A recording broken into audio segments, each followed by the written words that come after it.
áreas en específico, ¿cierto? Que quien mandaba la información, es decir, quien envía la información, en este momento sería la estructura A, que insisto puede ser una neurona, un núcleo, una parte de la corteza, algo. Quien está enviando la información, decimos que entonces esta vía es una vía eferente, ¿cierto? Mientras que quien la recibe, en este caso B, está recibiendo una aferencia. Entonces, desde la perspectiva de A, él manda, o esta estructura, esta neurona manda una eferencia. Desde la perspectiva de B, recibe una aferencia. Entonces, como decían hace un momento, ¿no? Pues prácticamente es la entrada de información. Ahora, ¿de dónde puede llegar información hacia el sistema nervioso? ¿De dónde puede venir? Pues puede venir de todos los órganos internos, de los músculos, ¿se acuerdan ustedes? De las articulaciones, de los, ¿cómo se llama? De las vísceras. Entonces, prácticamente, ¿se acuerdan ustedes? Podemos estar sensando todo lo que está pasando en el cuerpo de manera interna, ¿no? Desde la posición en la que nos encontramos, el lugar en donde se encuentran posicionados, por ejemplo, nuestras piernas, nuestros brazos, etcétera. Pero también, ¿están ustedes de acuerdo? Que nos sirve para relacionarnos con el medio externo. Bien, nada más contesto.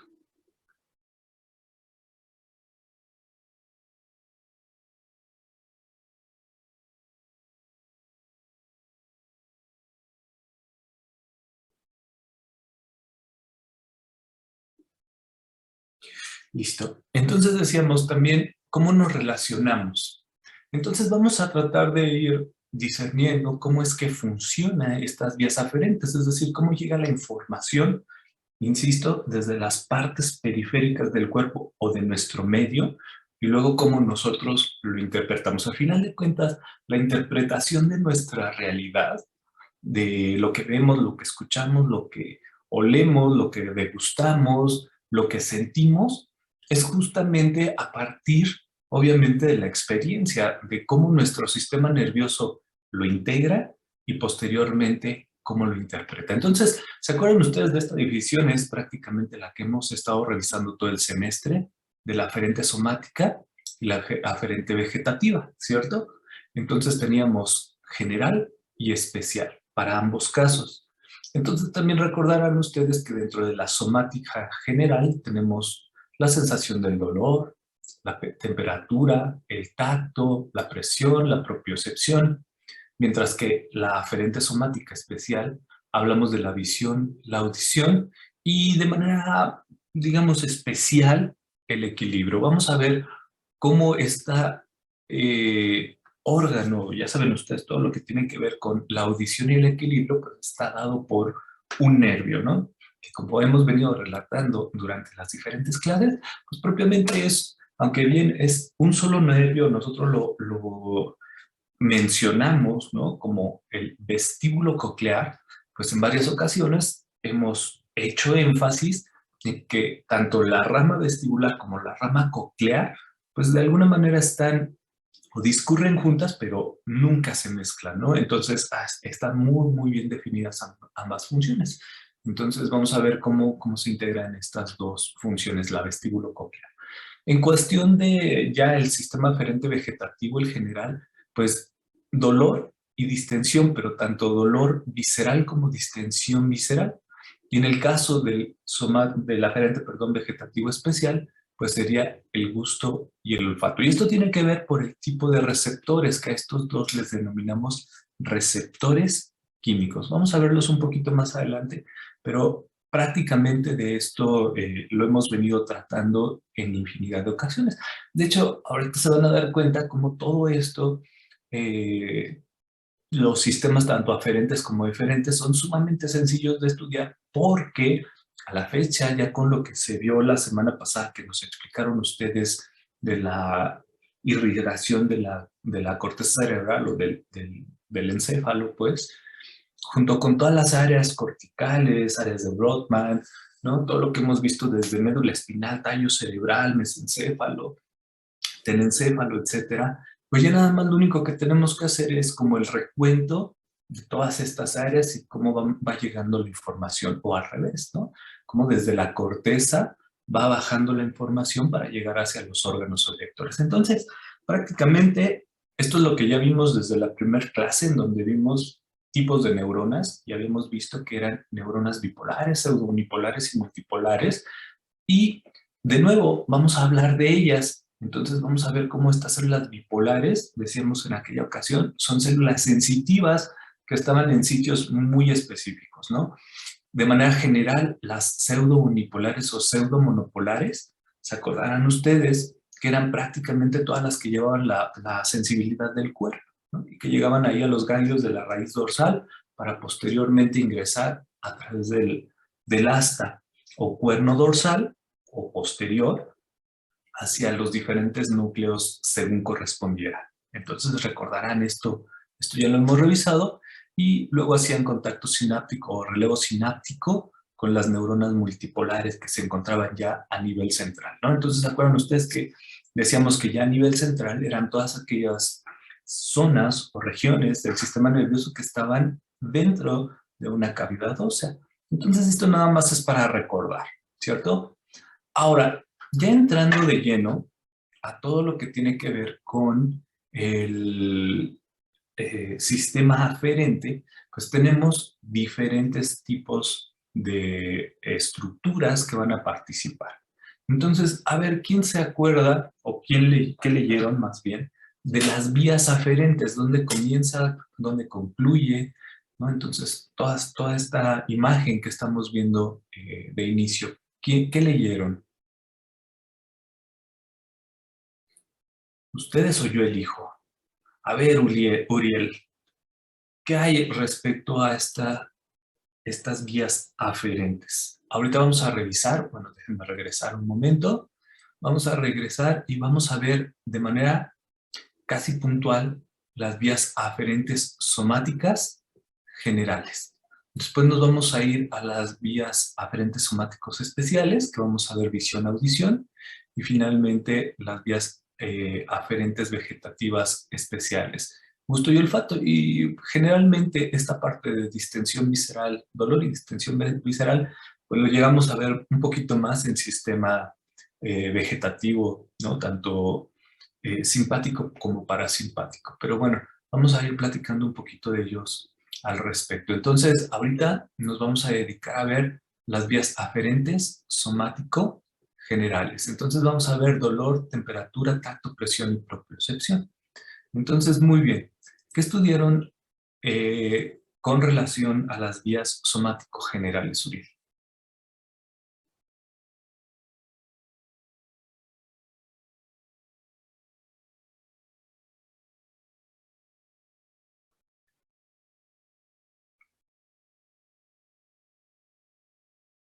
Uriel a la una, Uriel a las dos.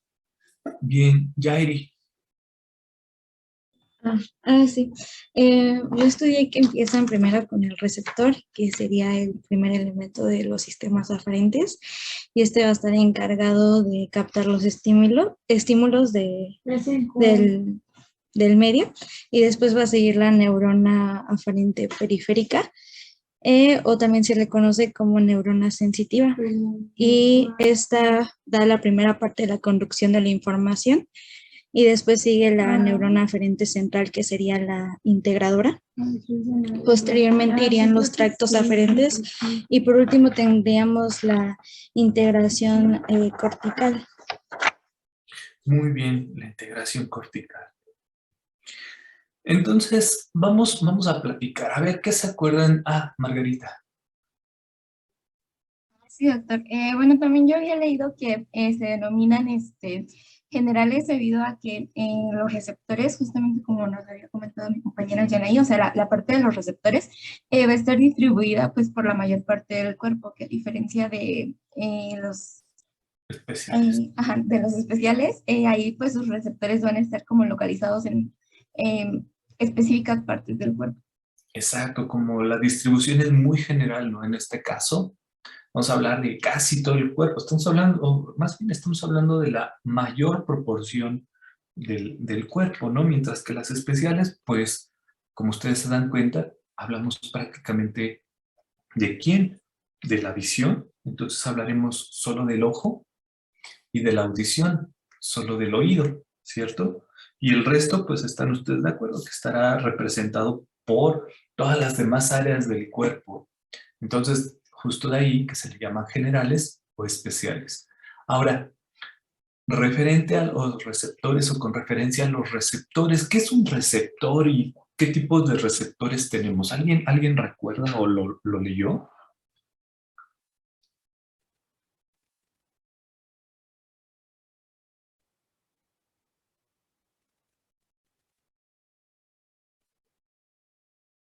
¿Alguien? A ver, por acá, Paola.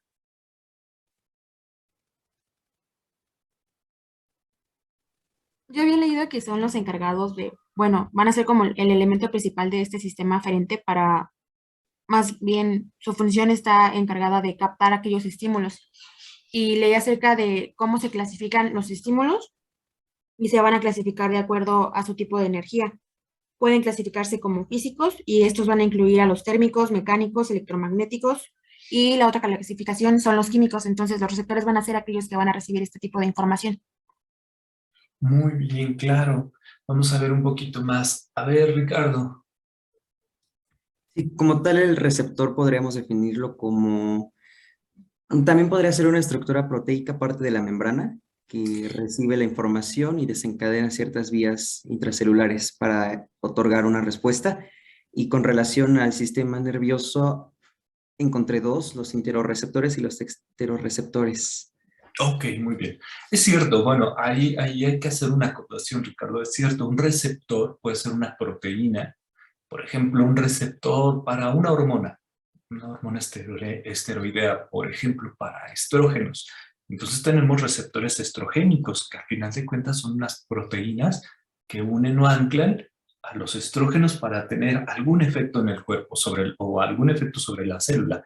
Pero en este caso, nosotros vamos a hablar de receptores, aquellas estructuras, bueno, insisto, eso es un receptor, al final de cuentas es cierto, pero a nivel funcional, nosotros vamos a hablar de receptores, aquellas estructuras que nos permiten de alguna manera recibir un estímulo externo, ¿no? O interno, según sea el caso.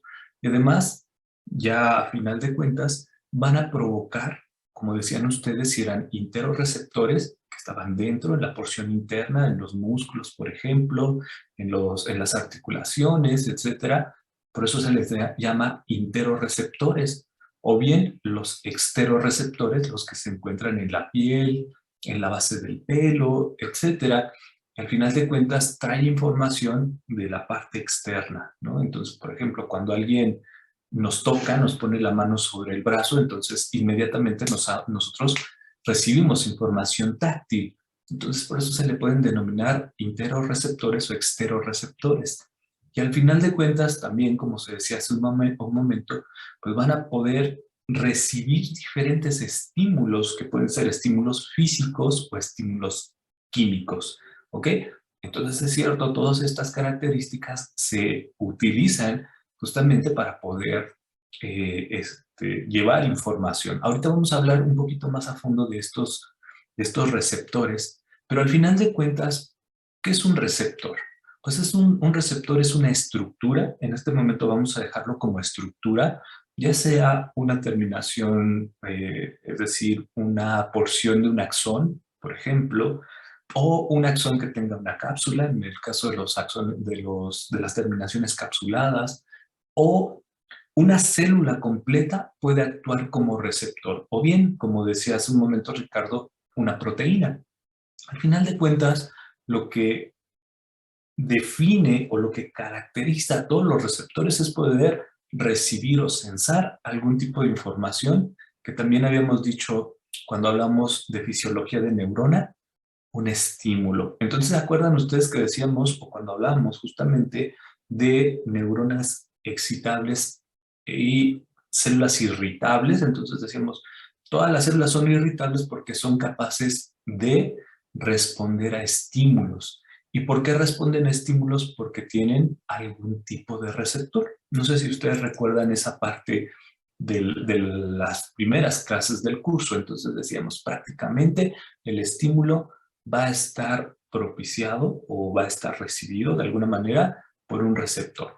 Entonces, este receptor, hayamos dicho en este momento, puede ser una proteína, puede ser una célula, puede ser una terminación de una neurona. Insisto, aunque ahí evidentemente las terminaciones neuronales van a tener sus receptores, como vimos, sus proteínas receptoras, como vimos, pues difícilmente es la misma, digamos, o se asemeja a lo que sería el receptor. No ponemos de ejemplo hace un momento a los receptores hormonales, pero al final de cuentas los principios son los mismos.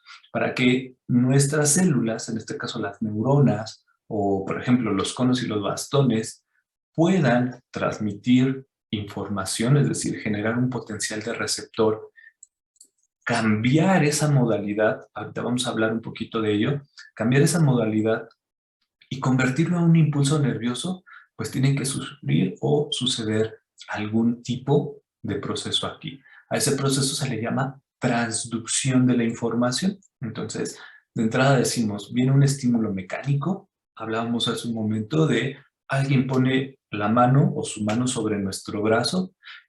Al final de cuentas, ¿están ustedes de acuerdo que eso no es un estímulo eléctrico? Nuestro cerebro, nuestras neuronas, como ustedes recuerdan, lo único que pueden llevar como información es un potencial de acción. Bueno, me salió medio chueco mi potencial de acción, pero no importa. El hecho es que tienen que llevar un potencial de acción. ¿Están ustedes de acuerdo que el potencial de acción, como vimos en aquellas ocasiones, en las primeras clases, pues prácticamente era la despolarización? Es decir, un cambio de voltaje propiciado por el movimiento de los iones cargados. Entonces, ¿están ustedes de acuerdo que propiamente poner la mano sobre el brazo de alguien pues no genera un potencial de acción? ¿Qué tenemos que hacer?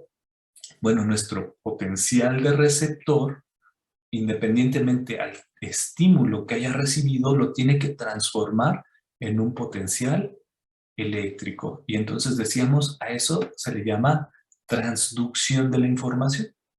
Una vez que este receptor transduce o transforma en la modalidad de la información que está recibiendo, se decía hace un momento, pues podría ser química, podría ser física, inclusive pues puede ser, por ejemplo, luz, ¿no? En el caso de los receptores en los ojos, en el caso de los conos y bastones, pues se cambia esa modalidad de información a un potencial eléctrico, ¿no? Es decir, a un potencial de acción. Y propiamente, ya sea, ahorita vamos a revisar, ya sea que el mecanismo receptor esté en la misma neurona o esté fuera de la neurona, es decir, vamos a ver que tenemos diferentes tipos de receptores, por ejemplo, otra célula, una célula independiente, propiamente a esta primer neurona que recibe ese cambio de voltaje, entonces le vamos a llamar neurona aferente o neurona primaria. ¿Por qué aferente? Porque es la que se encuentra en la periferia, la que va a estar en contacto propiamente con el receptor. Entonces le llamamos también neurona primaria o primera neurona o neurona aferente periférica, ¿vale? Entonces, en todos los casos, los ejemplos o todas las vías que vamos a revisar, siempre vamos a encontrar una primer neurona o neurona aferente, que es la que tiene los receptores o la que hace el primer contacto con el receptor. Entonces, una vez que esa neurona, ¿se acuerdan ustedes? Veíamos siempre nuestro esquemita. Siempre me queda chueco, pero espero que esta vez no sea tanto el caso. Bueno, olvídenlo ya valió. Nuestra médula espinal. Vamos a ver ahorita también un pequeño repaso de médula espinal. Entonces, ¿se acuerdan que se hacía una especie de mariposa? En donde veíamos que aquí teníamos la porción ventral o anterior, acá teníamos la porción dorsal o posterior, y recuerdan ustedes que ¿A dónde iban a llegar estas neuronas? Esta primer neurona o neurona periférica sensitiva. ¿A qué porción iba a llegar? ¿A la dorsal o a la ventral? A la dorsal. A la dorsal, ¿no? Entonces iba a llegar o iba a ingresar por aquí. Pero antes de ingresar había una estructura. ¿Cómo se llamaba esa estructura? Había un acúmulo de estas neuronas, que de hecho aquí está. Se le llama ¿cómo? Ganglio sensitivo o ganglio de la raíz dorsal, ¿no? Entonces se acuerdan que por acá venían todas las fibras sensitivas de las neuronas. ¿Qué neuronas había aquí? Las acabamos de ver hace un momentito. ¿Qué neuronas hay? Pseudomonopolares. Pseudomonopolares. Muy bien. Entonces tenemos neuronas pseudomonopolares cuyo primer porción de su axón venía desde la periferia, por ejemplo, de la mano. No voy a dibujar una mano porque me salen horribles. Imagínense, si una médula espinal no me sale, una mano me va a salir peor. Pero, por ejemplo, viene de la mano, ¿están ustedes de acuerdo? Llega la primer porción, que es esta, llega la primer porción ¿a dónde? Al ganglio sensitivo o ganglio de la raíz dorsal. Ahí van a estar contenidos los cuerpos neuronales de las neuronas pseudo-unipolares o pseudo-monopolares. Una vez que eso ocurre, continúa la otra porción del axón. ¿Se acuerdan? Entonces hablamos porción periférica, porción central del axón. Algunos decían dendrita y axón, pero bueno, como ustedes quieran llamarle, ¿no? El punto es que se acuerden. Y al final de cuentas, ustedes recordarán que ya hicimos el recuento de todos los núcleos que están aquí. Mencionamos 3, por ejemplo, en el caso de los sensitivos, y luego vimos los tractos que se encontraban en las porciones o en la sustancia blanca. ¿Quién se acuerda de estos 3 núcleos o los núcleos que mencionamos, porque no son los únicos, dentro de el asta dorsal de la médula espinal? ¿Quién se acuerda de esos núcleos? Yo, doctor. Es ver, la adelante. sustancia gelatinosa, el núcleo propio y el núcleo dorsal. O ¿El núcleo dorsal? de Clark. O de Clark. Muy bien, Sergio. De acuerdo. Y luego veíamos que estaban los funículos. Entonces hablábamos de 3 funículos. ¿Alguien se acuerda de los 3 funículos? A ver, Dulce. ¿Cuáles eran los 3 funículos?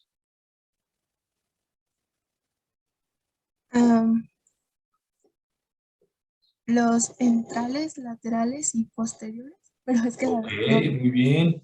Entonces, perfecto, perfecto, Dulce. Entonces teníamos un funículo dorsal o posterior, un funículo ventral o anterior y un funículo lateral.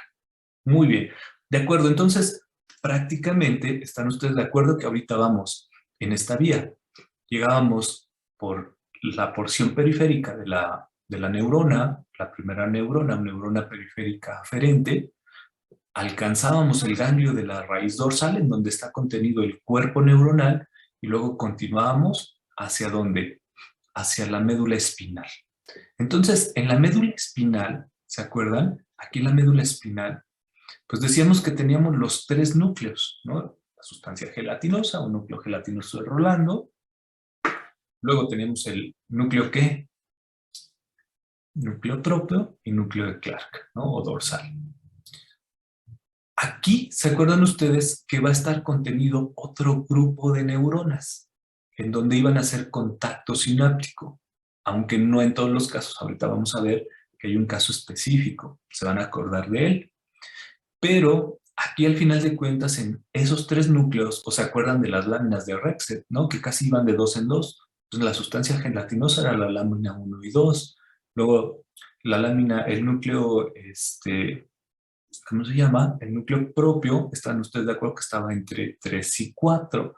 Y luego, al final de cuentas, el núcleo de Clark estaba entre 5 y 6, ¿no? 7, ¿se acuerdan ustedes que ocupaba prácticamente la porción medial? Luego teníamos ya las siguientes porciones, ¿no? 8 y 9 en los núcleos motores y 10 prácticamente era la comisura gris, algo así, ¿no? ¿Se acuerdan? Ahorita lo revisamos. Entonces, prácticamente aquí se hace un relevo sináptico. Entonces, vean, aquí se está haciendo un primer relevo entre la neurona primaria o la primer neurona con una segunda neurona, que a esta se le llama neurona integradora. Entonces, mientras que esta es neurona aferente periférica, la segunda neurona, que ya está dentro del sistema nervioso central, se le llama secundaria, segunda neurona o neurona integradora. Entonces tenemos aquí la neurona aferente central de integración o integradora. Entonces va a continuar, obviamente va a continuar dependiendo de dónde venga, va a continuar su camino ascendente, ya sea médula espinal o, por ejemplo, llegue directamente al tallo cerebral y vamos a hacer un un segundo relevo sináptico entre la segunda neurona y la tercera neurona, ¿no? Entonces, a esta neurona, ya, por ejemplo, aquí es una neurona talámica, aunque no todas las segundas neuronas, o neurona integradora, hacen relevo en el tálamo. ¿Dónde pueden hacer relevo? Pueden hacer relevo, en los núcleos del tallo cerebral. Por ejemplo, ¿quién? Pues pueden hacerlo, no lo sé, ¿se acuerdan que hace un rato hablábamos de la vía vestibular? Entonces lo pueden hacer en los núcleos vestibulares de tallo cerebral.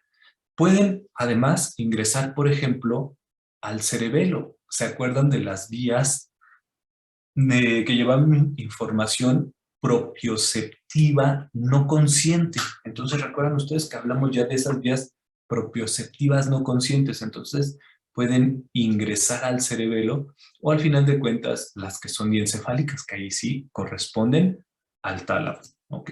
Entonces, al final de cuentas, si ustedes se fijan, estas están en tallo cerebral, médula oblongada, puente mesencéfalo, o bien cerebelo o bien diencéfalo. ¿Y se acuerdan ustedes que diencéfalo eran todos los tálamos? Y al final de cuentas, ni el epi ni el hipo participaban en cuestiones sensitivas. ¿Quiénes sí? Bueno, ¿se acuerdan ustedes que cierta porción del subtálamo que iba a las regiones límbicas, pero principalmente ¿quién? El tálamo, ¿no? Y ahorita vamos a recordar los núcleos del tálamo, ahí para que vayan buscando sus apuntes de tálamo, de los núcleos talámicos. Y al final de cuentas, las que van o ascienden hacia la corteza. En este caso, hablaríamos de una neurona tálamo cortical. ¿A qué áreas de la corteza pueden llegar? Pueden llegar a la corteza primaria inicialmente y posteriormente a la secundaria. Recuerdan que hace poco, o más bien algunas clases, pocas clases, se revisó el tema de corteza. ¿Cuál es la diferencia o qué diferencia hay en la función de las cortezas primarias y las cortezas secundarias? ¿Alguien se acuerda? ¿Noemí?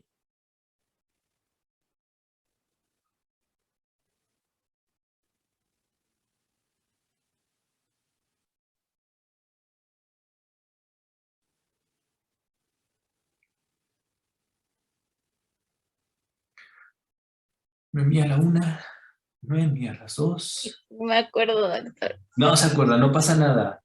Jacqueline, ¿cuál es la diferencia entre en la función de las cortezas primarias y las secundarias?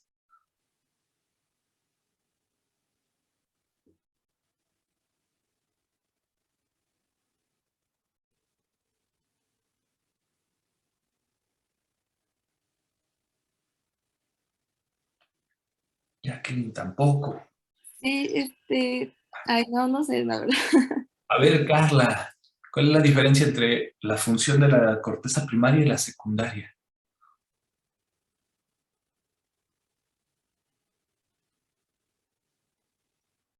Dale un No, segundo doctor, a no sé. Carla. No se acuerda. Montserrat. La corteza primaria, si no mal recuerdo, doctor, eran tipos específicos de sensación en regiones determinadas del cuerpo y en la secundaria era para interpretar las sensaciones sensitivas. Muy bien, claro. ¿Alguien más? ¿Alguien se acuerda de algo más? Simón está muy bien.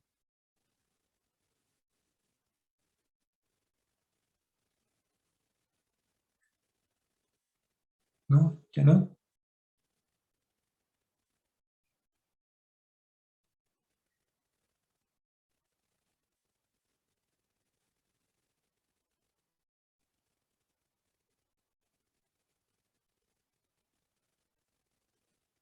Bueno, si ya nadie se acuerda de algo más, pues efectivamente.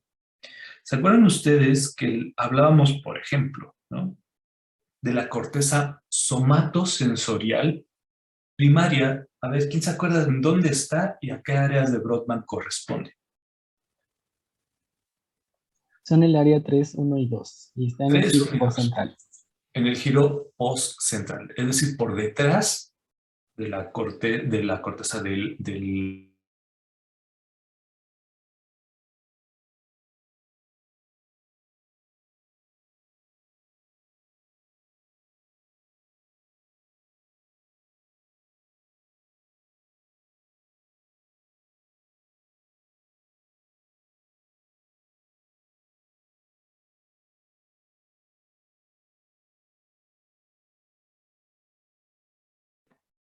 Doctor, ya nos escucha.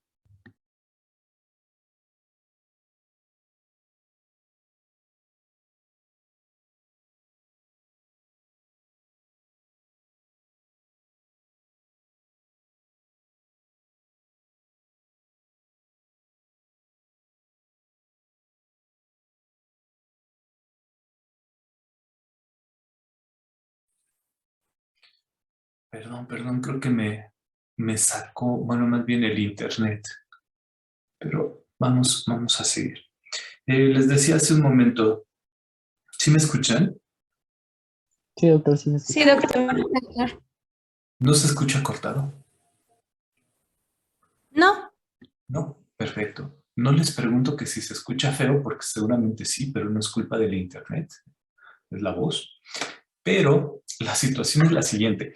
¿Dónde se encuentran situadas las cortezas somatosensoriales o somatostésicas secundarias?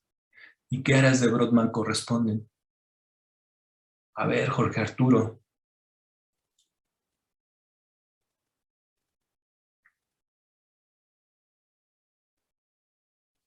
Nada, tampoco. A ver, ¿quién se acuerda de los que andan por aquí? Aquí no le he preguntado. A ver, sí, Jacqueline, te escucho.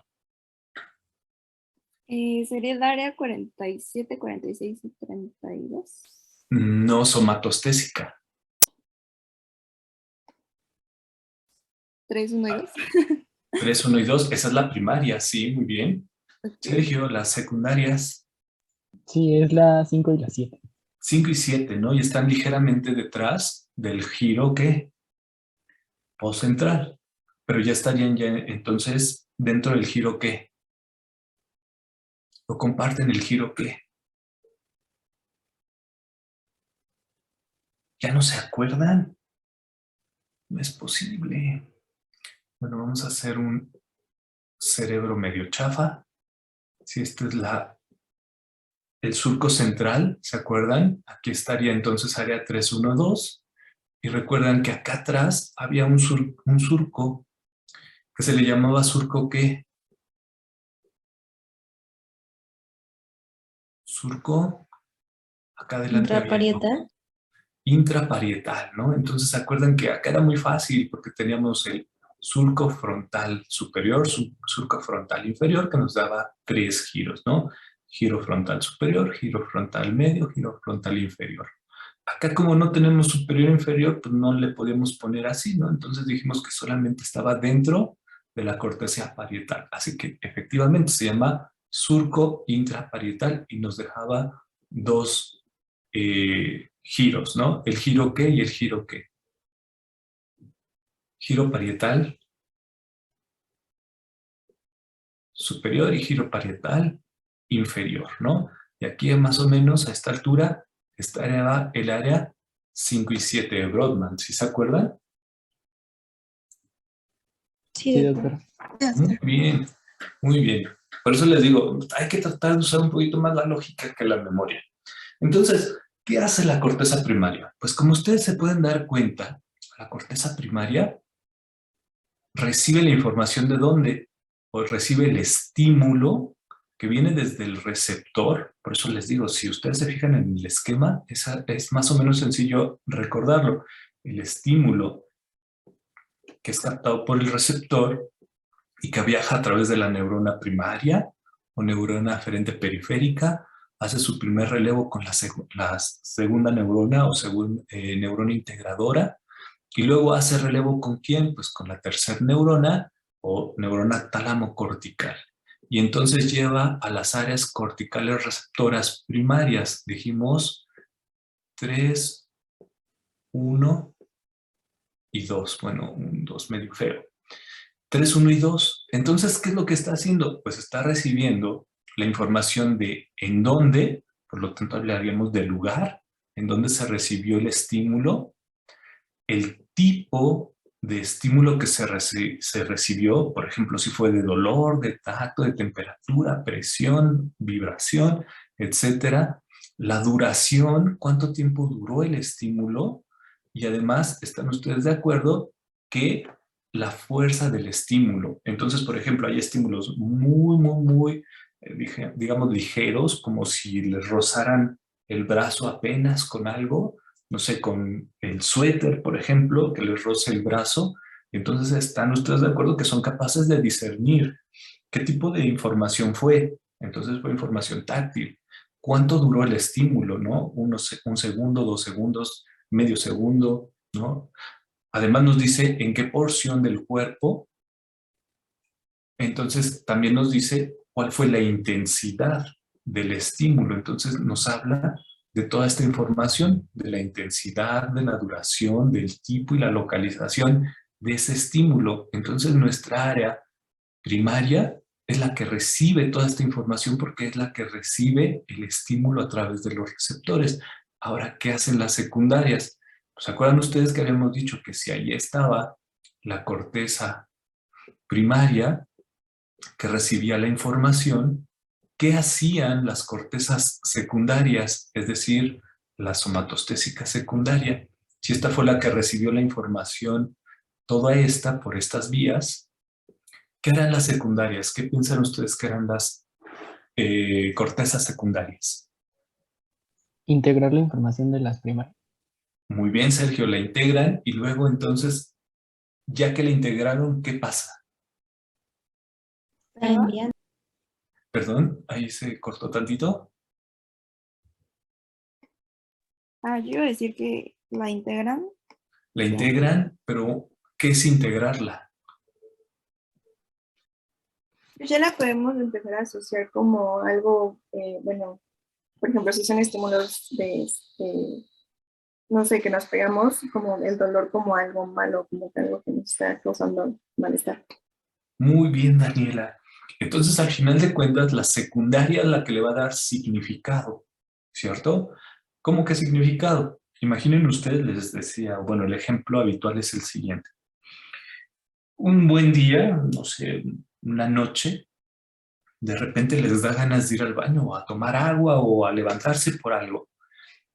Como no quieren molestar al resto de las personas en la casa, no encienden la luz. Entonces comienzan a caminar descalzos con la luz apagada y de repente pisan algo, ¿no? Entonces sobre la planta del pie, ¿están ustedes de acuerdo que están recibiendo un estímulo? Probablemente era algo que les causó dolor, entonces pisan e inmediatamente levantan la pierna. ¿Cómo interpretan esa información? Bueno, la corteza primaria simplemente les está diciendo, fue en la planta del pie, fue un estímulo doloroso, la duración fue corta porque conforme pusieron o plantaron el pie, lo levantaron, pero la intensidad fue alta. ¿Ok? ¿Qué causó el dolor? ¿Qué creen ustedes saber así de rápidamente? ¿Qué causó el dolor a esa persona? Alguien, quien sea. ¿Pisó qué?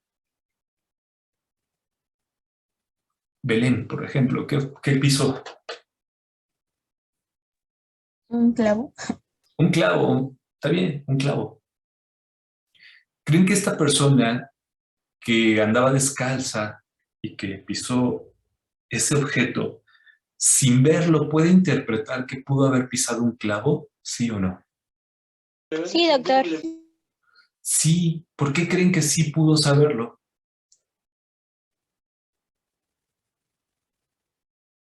¿Qué debe de haber en su cabeza? ¿Qué información debe de haber para poder decir, eso que pisé fue un clavo? Memoria. Memoria.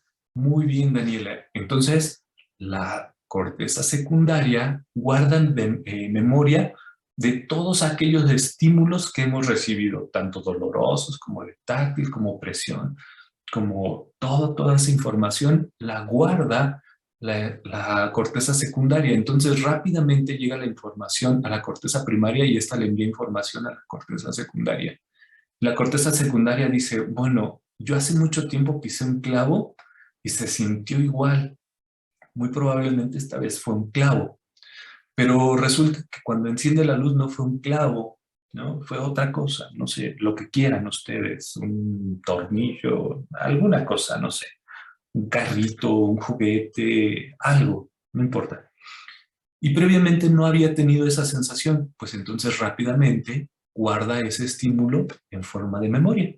Entonces, al final de cuentas, aunque la corteza primaria recibe la información de localización, obviamente decimos intensidad, duración, tipo, la que le va a dar sentido, algún tipo de sentido, la que va a explicar qué es lo que pasó, es la secundaria.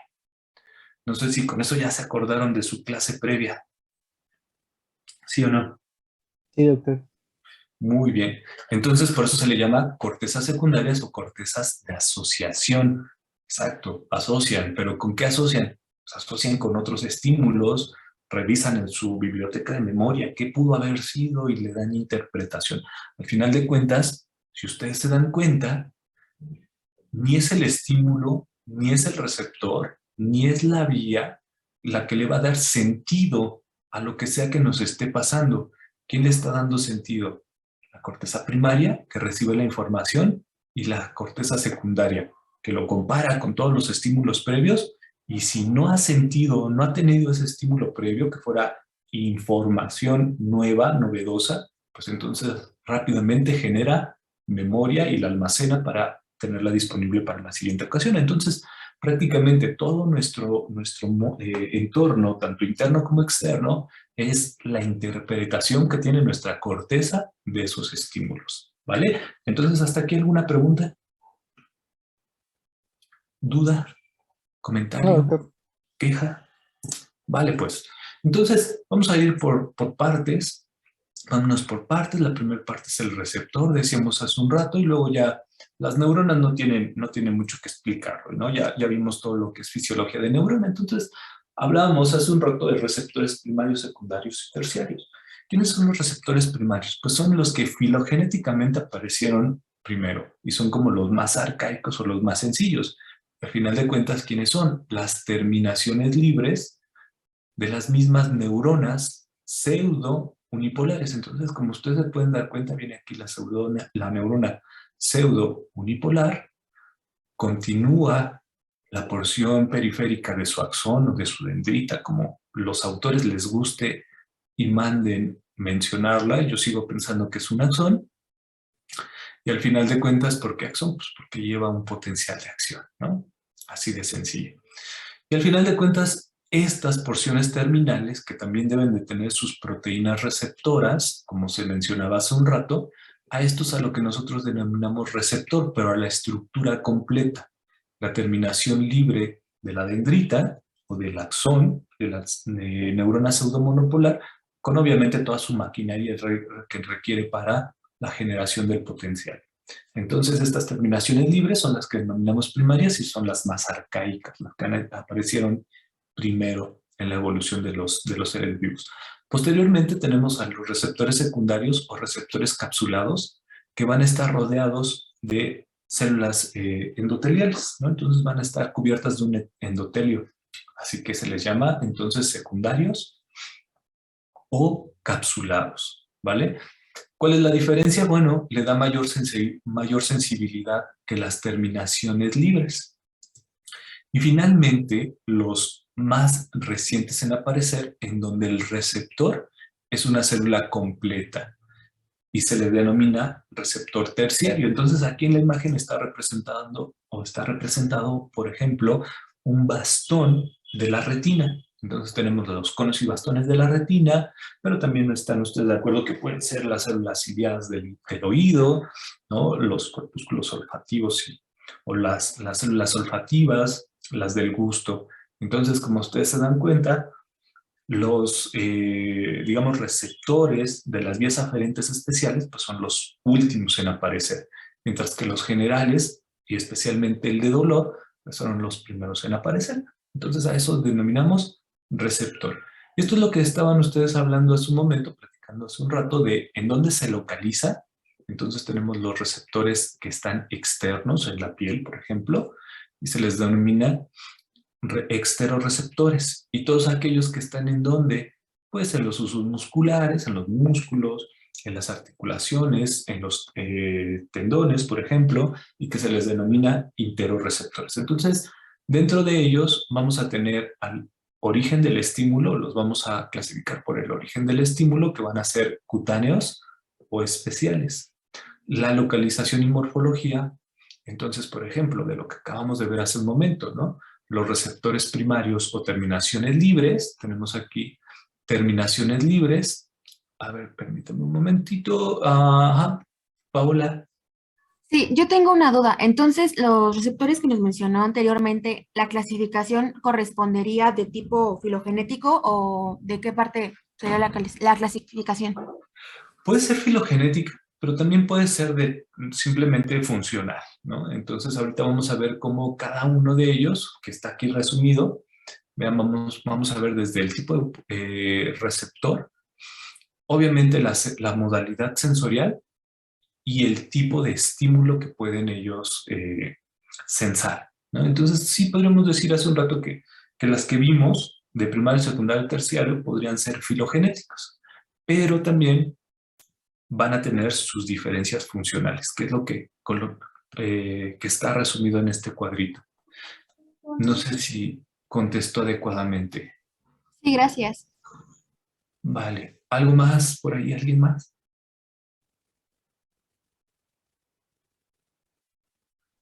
Bueno, si no hay de momento preguntas, entonces decíamos, por ejemplo, los que veíamos las terminaciones nerviosas libres, que serían primarios, ¿se acuerdan?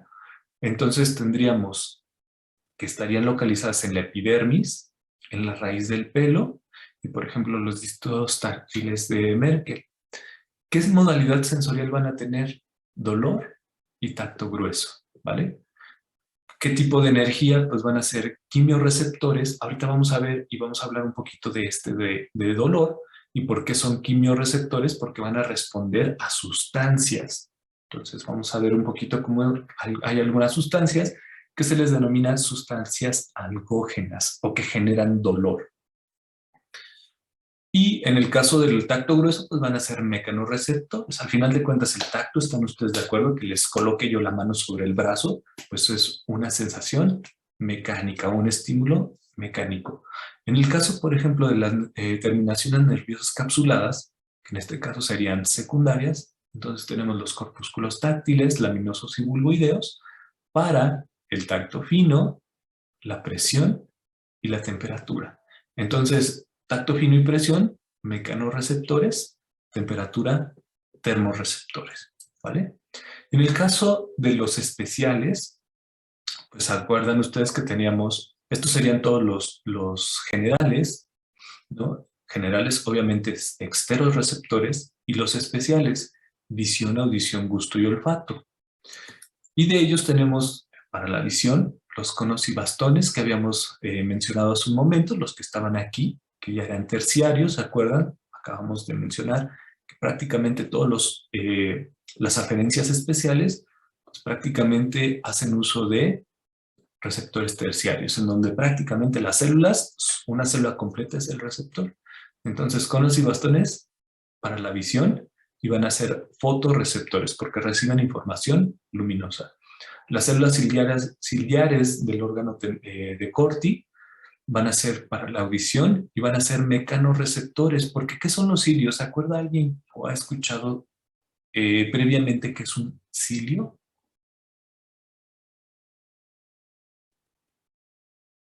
Cuando hablamos de algo que está ciliado, ¿a qué se refiere?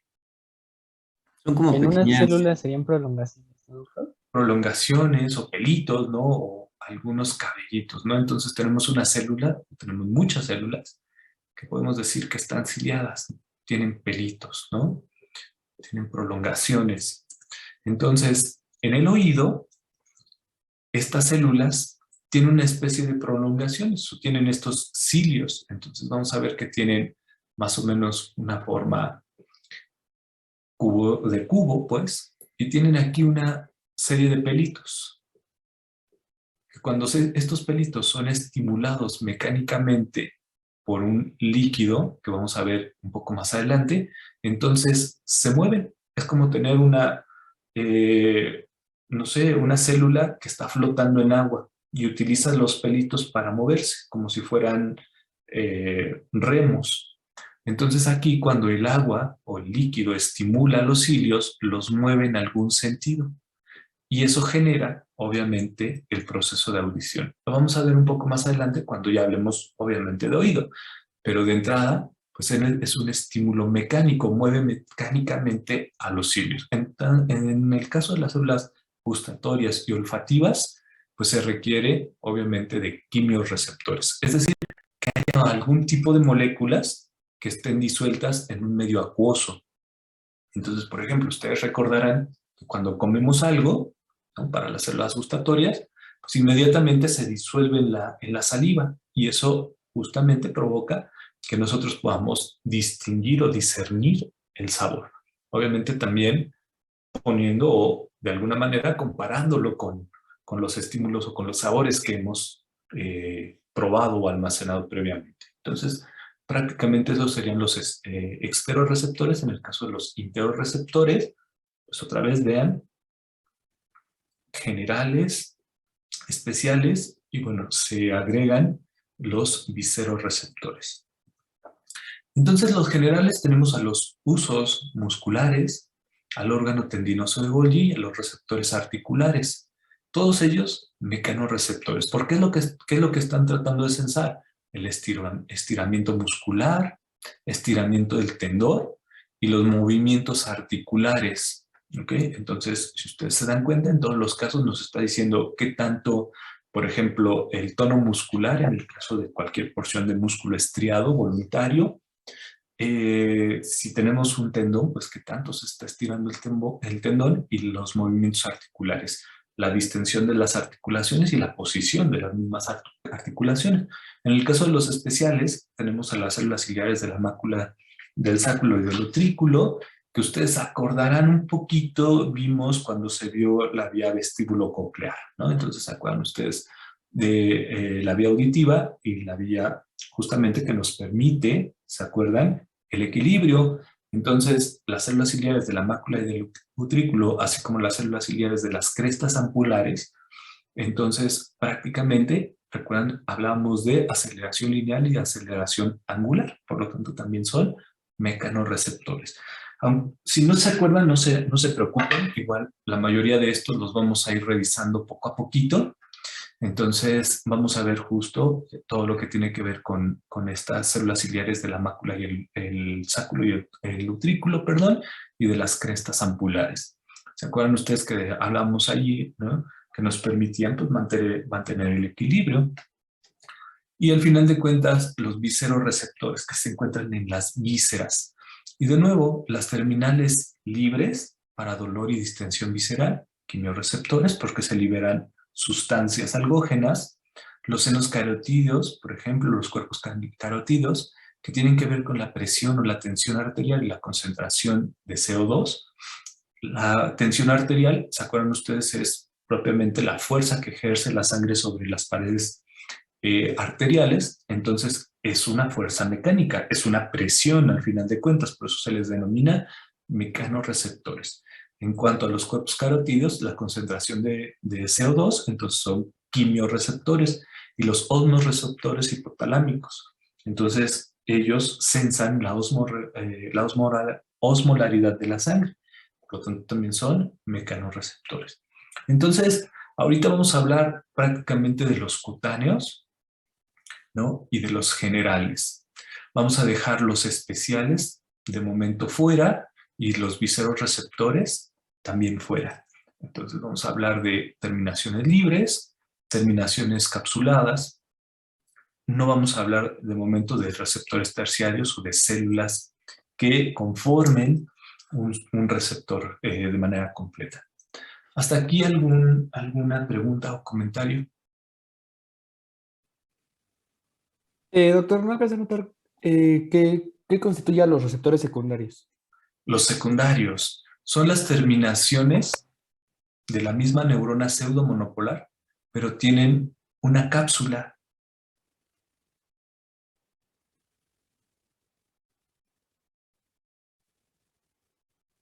Ok, gracias. ¿No de qué?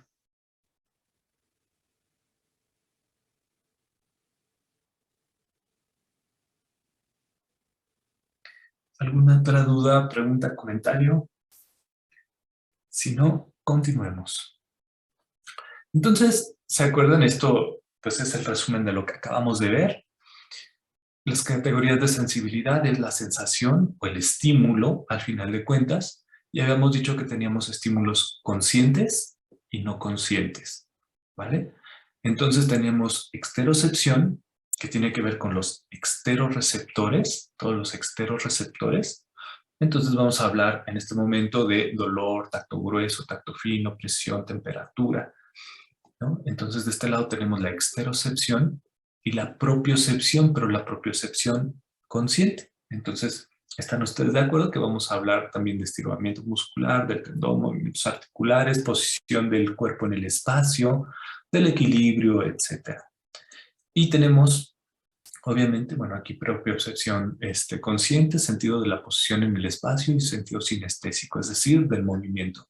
Y en el caso, por ejemplo, de la sensación no consciente, también tenemos propiocepción no consciente, ¿se acuerdan de las vías cerebelosas? Por ejemplo, del tono muscular. Recuerdan cuando vimos esos conceptos, ¿no? Y la enterocepción, que de momento la vamos a dejar fuera. Entonces, prácticamente esas son las vías que vamos a revisar en este momento. De estos mismos receptores hablaban, ¿se acuerdan ustedes hace un momento? De un potencial de receptor. Entonces, si esta fuera una terminación nerviosa libre, por ejemplo para dolor, va a depender obviamente del estímulo, de la intensidad del estímulo. Entonces tiene que ser un estímulo lo suficientemente alto o fuerte, intenso, para que se genere el potencial de receptor. Entonces también tiene un umbral de receptor. Sin embargo, como ustedes se pueden dar cuenta, a diferencia del potencial de acción, sí se va perdiendo con el tiempo y la distancia. Por lo tanto, si el estímulo no es lo suficientemente fuerte para que este potencial de receptor alcance a la porción excitable de la dendrita, pues no va a pasar nada. ¿Se acuerdan? Entonces, generalmente este potencial de receptor tiene esta característica, tiene un pequeño umbral, se despolariza y conforme va avanzando, es decir, recorre tiempo-distancia, va atenuándose. Mientras que habíamos dicho la vez pasada, en las primeras clases, que el potencial de acción no se atenúa ni con el tiempo ni la distancia. Entonces habíamos dicho que aquí primero se daba un estímulo que podría ser mecánico, físico, químico, etcétera, como acabamos de ver en la tablita previa, y este tiene que ser convertido a un estímulo eléctrico. ¿Cómo dijimos que se llamaba entonces esta conversión? ¿Cuál es el nombre formal o correcto de esa conversión de una modalidad de estímulo a una modalidad eléctrica? ¿Cómo dijimos que se llamaba? Transducción. Transducción, efectivamente. Entonces ocurre la transducción, se genera el potencial del receptor. Si es suficiente para alcanzar la porción excitable, ¿se acuerdan que decíamos tenemos una porción irritable? ¿Por qué? Porque recibe un estímulo a través de algún tipo de receptor y este receptor iba a cambiar o propiciar un cambio dentro de la célula. Sin embargo, también se acuerdan ustedes que habíamos dicho que las neuronas tenían una porción ¿qué? excitable. Si lo alcanza, entonces despolariza la neurona, genera un potencial de acción y entonces comienza a avanzar. ¿A dónde comienza a avanzar? Pues se comienza a avanzar hacia, primero, el ganglio de la raíz dorsal, para posteriormente alcanzar la médula espinal en su porción dorsal o hasta dorsal, ¿no? Entonces, todo esto, si ustedes se acuerdan, ya lo hemos visto. Por eso insisto, este era relativamente sencillo porque nada más es el resumen de lo que hemos venido viendo hasta el momento. Entonces, de este lado vamos a ver otra vez la misma historia, los núcleos que ya repasamos hace un momento, las láminas de Rexed. Entonces vemos de nuevo núcleo gelatinoso, espérenme, núcleo gelatinoso, núcleo dorsal, núcleo de Clark, ¿no? Vamos a quedar solamente en esta porción. ¿Se acuerdan qué hace el intermedio lateral e intermedio medial? ¿Sí se acuerdan? Sí, doctor. A ver, cuéntenos qué hacen esos núcleos en el intermedio lateral. El intermedio lateral es para integrar información motora Motora, ¿pero de dónde? visceral. Visceral, muy bien. Y entonces el intermedio medial, sensitivo, pero visceral. Mientras que todos los núcleos del asta ventral eran motores, ¿se acuerdan? Pero motores ¿qué? Motores somáticos, ¿se acuerdan? O motores voluntarios. ¿Se acordarán de los nombres o ya es demasiado pedir?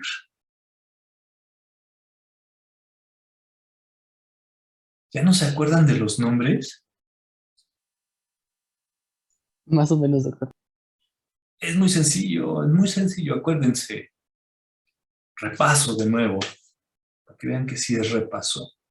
¿Están ustedes de acuerdo que esta es la parte medial o línea media? Por lo tanto, esto es medial, esto es lateral. Si solamente consideramos al asta dorsal, ventral, esto va a ser dorsal y esto va a ser ventral, ¿sí o no? Sí. Y ahí tenemos todos los nombres. ¿Esto qué será? Dorso, Núcleo dorsomedial. Dorso medial. núcleo, ventro, Ventromedial. núcleo, dorso, Lateral. y el núcleo, Lateral. ventrolateral. Nos quedan dos, ¿no? A este nos dio flojera ponerle apellido, así que solamente le pusimos núcleo, ¿qué? Ventral. Y dijimos, pues no sé si es dorsal, le ponemos dorsal. Dijeron, no, ya es demasiado, se lo van a aprender muy fácil. Vamos a ponerle el núcleo ventral, ¿no? Del centro, está en el centro de todos. Entonces, por eso les decía, pues es rápido si le encuentran lógica. Muy bien, entonces, a partir de allí, de estos, ¿se acuerdan ustedes también las láminas de Rexed que habíamos dicho? Gelatinoso 1 y 2, el dorsal 3 y 4, el de Clark 5, 6, más o menos, ¿no? Y entonces, de sus funciones, termoalgesia, tacto grueso y presión, propiocepción inconsciente. Entonces, vamos a los tractos. Estos tractos, pues también se acuerdan de ellos, ¿no? Que habíamos dicho en los funículos. Los dos de atrás son los más sencillos. ¿Quién? El tracto grácil y cuneiforme, ¿cierto? Ocupan prácticamente todo el funículo dorsal. Entonces, grácil y cuneiforme, propiocepción consciente. Luego, ¿se acuerdan? Teníamos el espino cerebeloso dorsal. Espino cerebeloso, ¿por qué? Porque va de la médula espinal al cerebelo y además se encuentra en porción dorsal. Así que es sencillo, si hay uno dorsal, generalmente hay uno ventral, ¿no? Entonces tendríamos un espino cerebeloso ventral, ambos para propiocepción inconsciente, que es lo que habíamos visto aquí. Propiocepción no consciente. ¿Estamos? Sí, doctor. Muy bien. Y luego vienen dos más. Uno que va a estar lateral y uno que va a estar ventral. ¿Sí? Sí se ve como aquí está, ¿no? En el funículo ventral, en el funículo lateral. Y se llama como espino talámico, espino porque va de la médula espinal, talámico porque va al tálamo, cortical porque del tálamo va a la corteza, como vimos, espino talámico cortical. ¿Ya vieron? Espino talámico cortical. Y ya nada más se acuerdan de dos. Uno que está en el funículo lateral y uno que está en el funículo ventral. Entonces tenemos espino talámico cortical lateral y espino talámico cortical ventral. ¿Sí se acuerdan de todo eso, no? De organización interna de la médula espinal. Entonces tenemos para el lateral dolor y termoalgesia, para el ventral tacto presión. Entonces, con ese repaso podemos ir hacia las vías aferentes.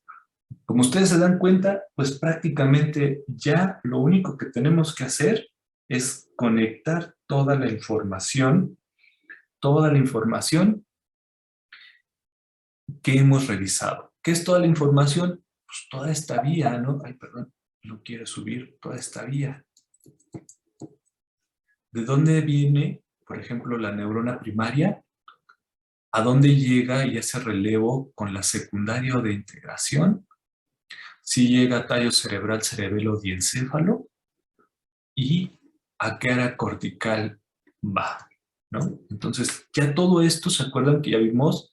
Entonces, configuración interna externa de médula espinal, configuración interna y externa de tallo cerebral, configuración interna y externa, bueno, configuración del mesencéfalo y del diencéfalo, perdón, y obviamente áreas corticales. Entonces, ya lo único que nos falta es unir esos pedacitos.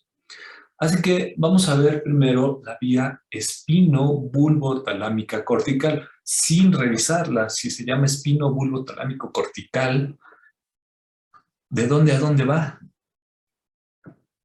A ver, ¿quién anda por aquí? Jorge Arturo.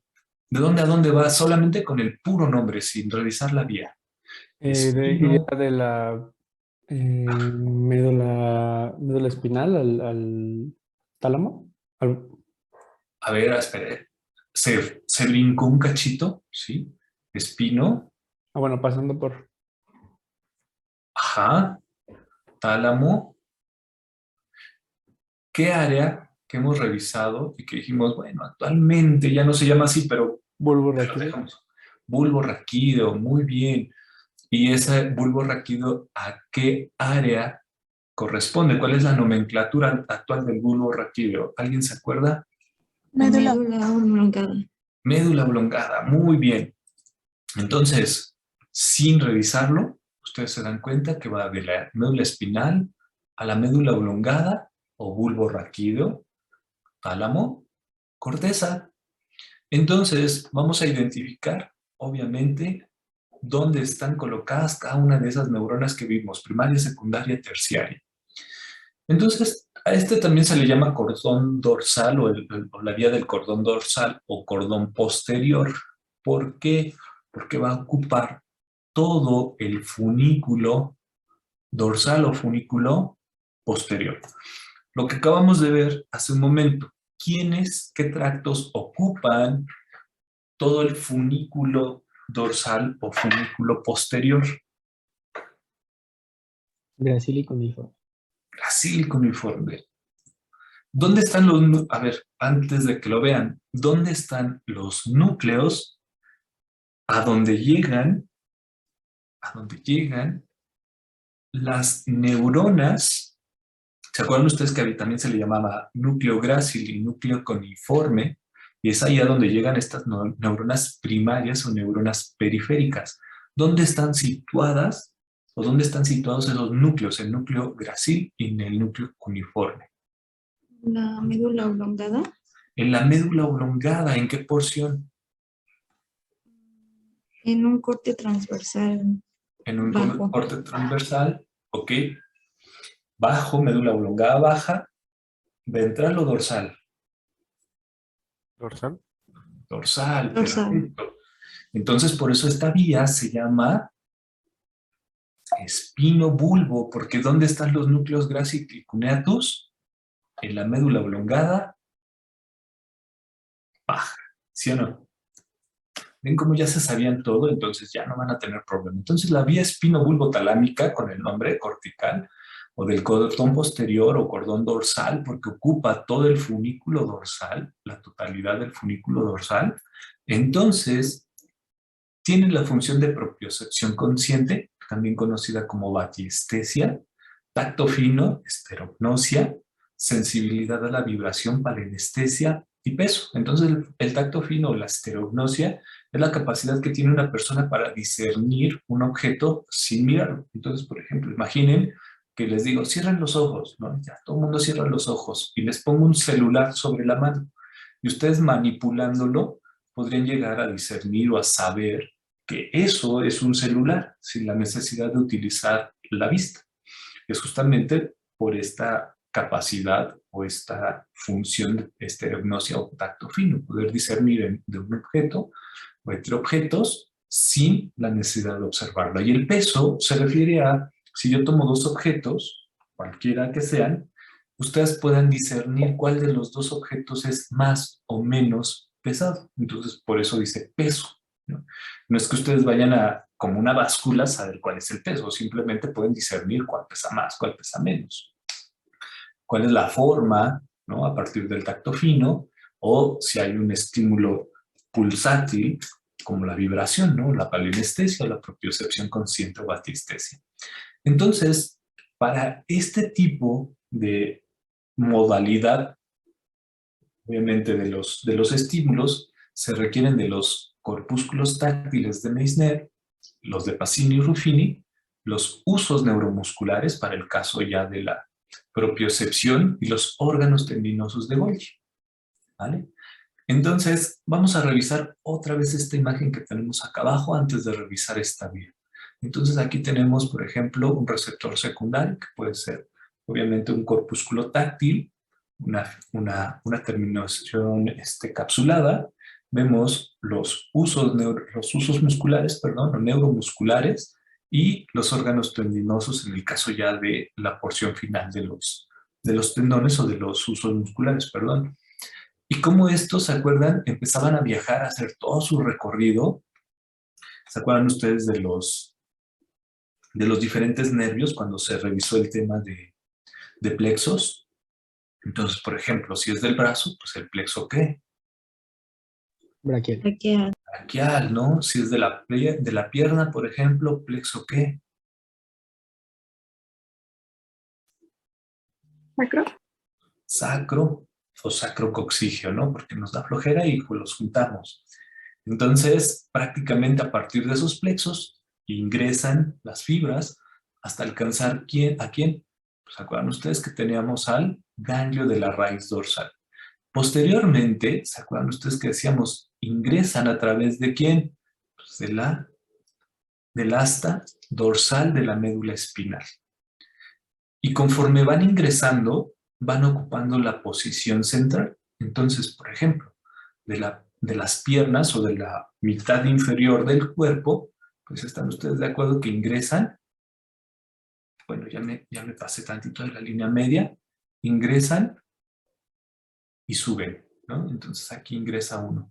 Y conforme vamos subiendo en el cuerpo, tronco o, digamos, mitad superior, evidentemente, como ya fueron ocupados, la parte medial, pues aquí está la línea media, ¿se acuerdan? Aquí estaría la línea media, y hacia acá estaría la línea lateral. Pues evidentemente, como ya está siendo ocupado por todas las fibras que ingresaron antes, todas aquellas que ingresan de nuevo, o de novo, pues se van quedando en la porción lateral, ¿no? De tal manera que toda aquella información que viene de la porción sacrococcígea, lumbar, torácica y cervical, se van acomodando de la línea media a la línea lateral. ¿Ok? ¿Por qué? Porque decíamos, entra la información y conforme va ingresando lo van desplazando hacia la línea media. Entonces, este va a ser el acomodo. Ven que aquí abajo tenemos, por ejemplo, en verde las porciones cervicales, en guinda rojo o marrón, quizá ladrillo, las porciones sacras. ¿Quién faltaría en medio? Aquí y aquí, ¿quién serían las dos porciones, la amarilla y la como color mostaza? Si esto es cervical, ¿esto sería qué? Braquial. Bueno, cervical, ¿T de qué? Torácica. Torácica, Lumbar. LD, lumbar, y SD, sacrocoxígea, ¿no? Entonces, si ustedes se dan cuenta, en este lado tenemos la cervical en la porción lateral, mientras que la sacrocoxígea en la porción medial. Entonces, si ustedes se dan cuenta, es prácticamente lo que se empieza a representar aquí, de tal manera que se acuerdan que, ¿cómo se llamaban estos tabiquitos o estas porciones? Esas líneas que estoy pintando. ¿Esta sería quién?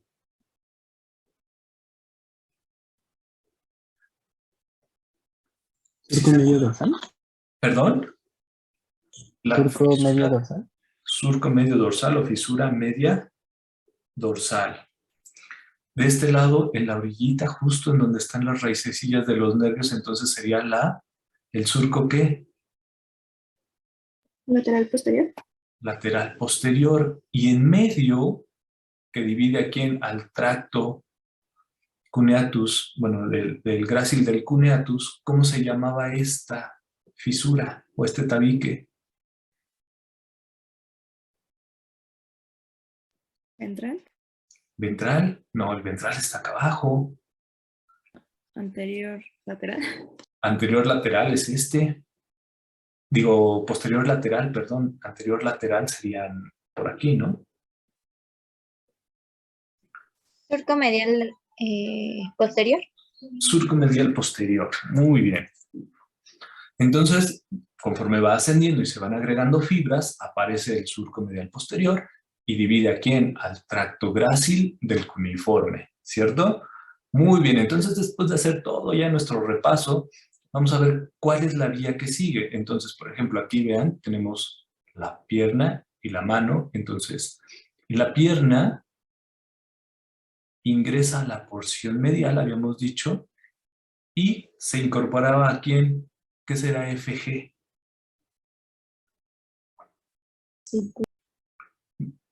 F de fascículo, porque es un fascículo, ¿se acuerdan? G, ¿qué será?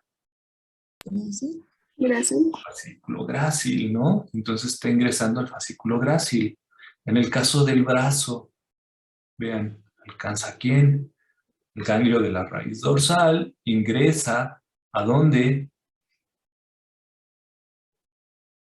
Vean, ¿a dónde está ingresando? ¿Al asta posterior? Al asta posterior, e inmediatamente sale para incorporarse ¿a dónde? Al fascículo ¿Cuneiforme? cuneiforme. Entonces, vean lo que les explicaba hace un momento. Vean, viene aquí la fibra, aquí viene la fibra, aunque podría ser esta fibra de la pierna. Bueno, viene por acá atrás, ¿no? Por acá. Viene la fibra, alcanza el ganglio de la raíz dorsal, en donde está su cuerpo neuronal, y continúa su recorrido hacia el asta dorsal. Pero si ustedes se fijan, inmediatamente al alcanzar el asta dorsal, no se queda ahí. ¿Ella qué hace? Bueno, esta fibra continúa hacia el funículo dorsal y dependiendo obviamente de dónde venga, si es pierna, se incorpora ¿a dónde? Al fascículo grácil, o si es brazo, por ejemplo, vean que sería esta segunda línea, se incorpora al fascículo cuneiforme. ¿Qué habíamos dicho hace un rato respecto a las neuronas? Voy a regresar. Que tenían que hacer contacto sináptico ¿en dónde? Hacer un relevo sináptico ¿en dónde? En una segunda neurona. ¿Sí o no?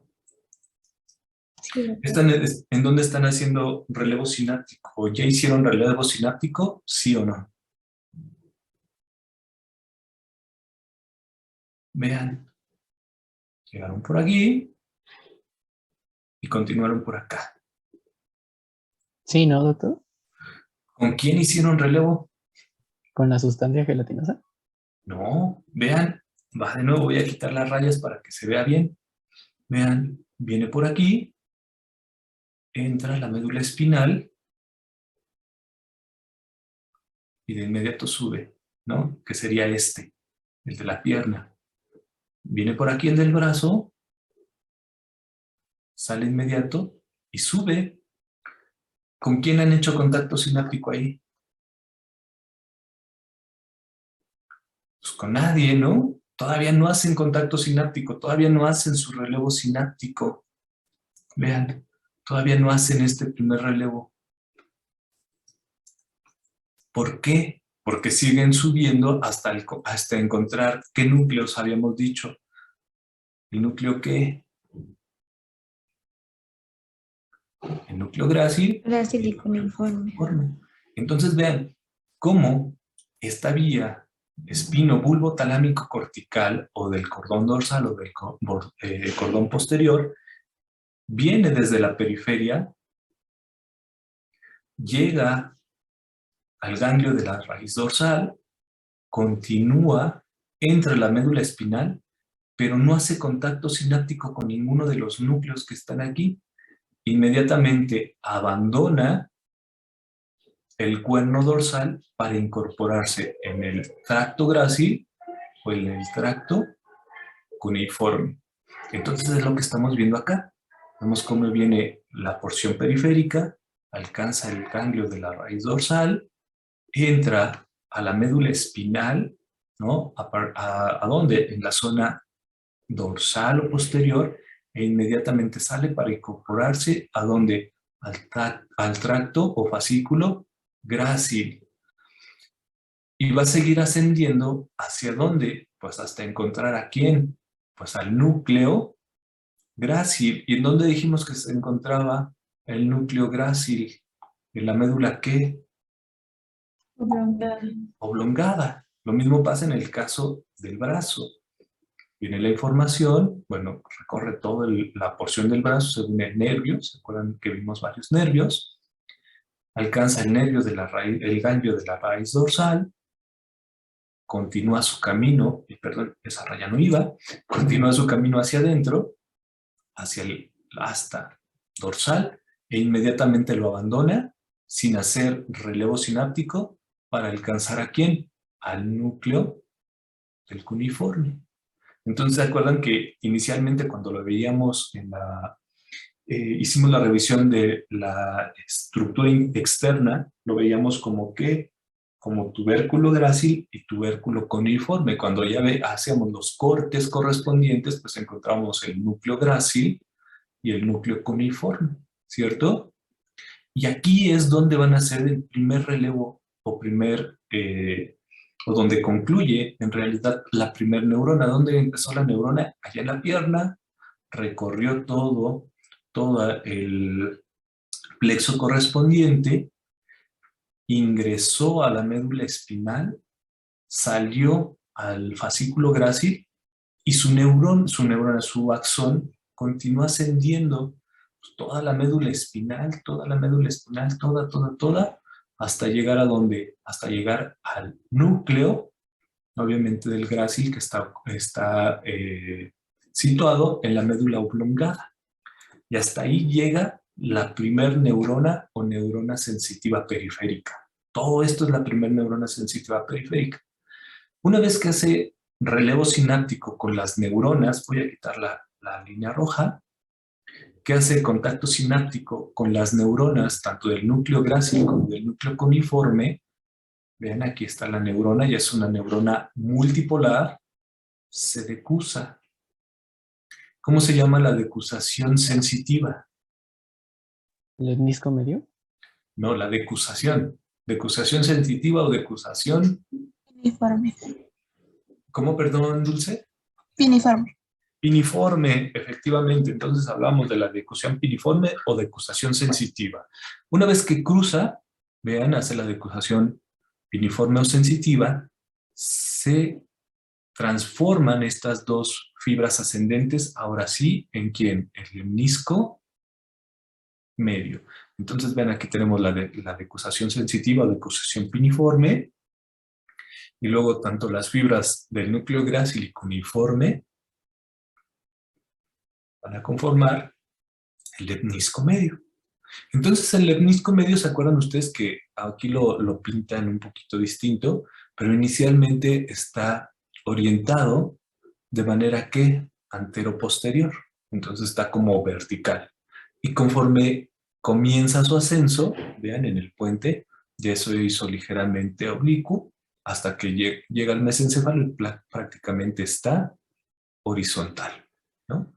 Entonces recuerdan ustedes que va como cambiando de posición.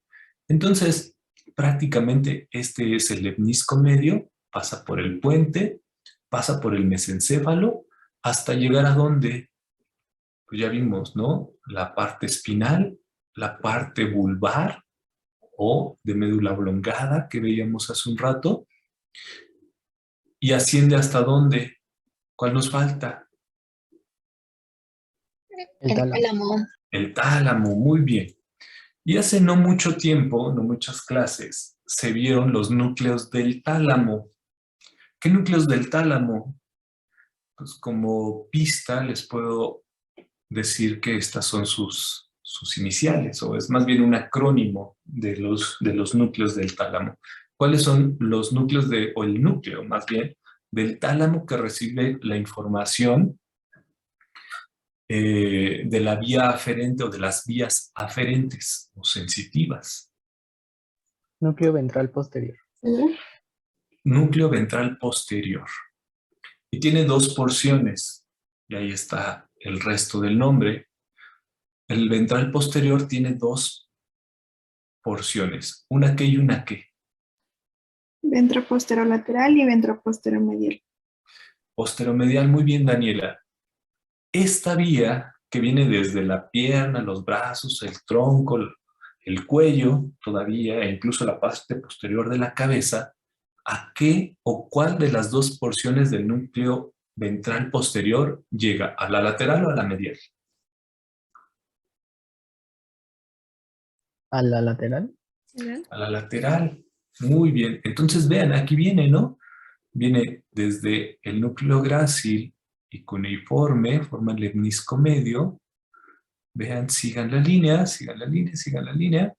Y hace este relevo sináptico en el tálamo. Viene el núcleo cuneiforme, sigue ascendiendo, asciende, asciende, asciende, asciende, asciende, y llega a esta porción.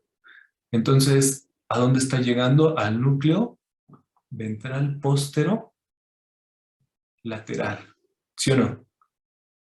Nos falta la última parte, la cortical. Del tálamo, ¿a dónde va? ¿A qué zona de la corteza? Sensitiva primaria. A la sensitiva primaria, o también áreas de Brodmann. 3, 1 y 2. 3, 1 y 2. ¿No? ¿Qué estamos viendo aquí? ¿Qué es esto? Homúnculo. Homúnculo, pero homúnculo. Somatosensitivo. Somatosensitivo, porque acuérdense que también está el motor. Y entonces, si ustedes se fijan, aquí prácticamente va a llegar a la porción medial. ¿Se acuerdan que habíamos visto que tenía 3 caras la corteza? ¿Cuáles eran las 3 caras de la corteza? La corteza o la cara.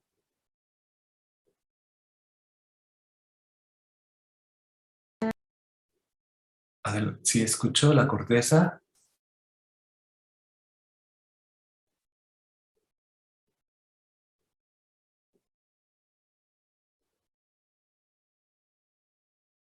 ¿Sí o no?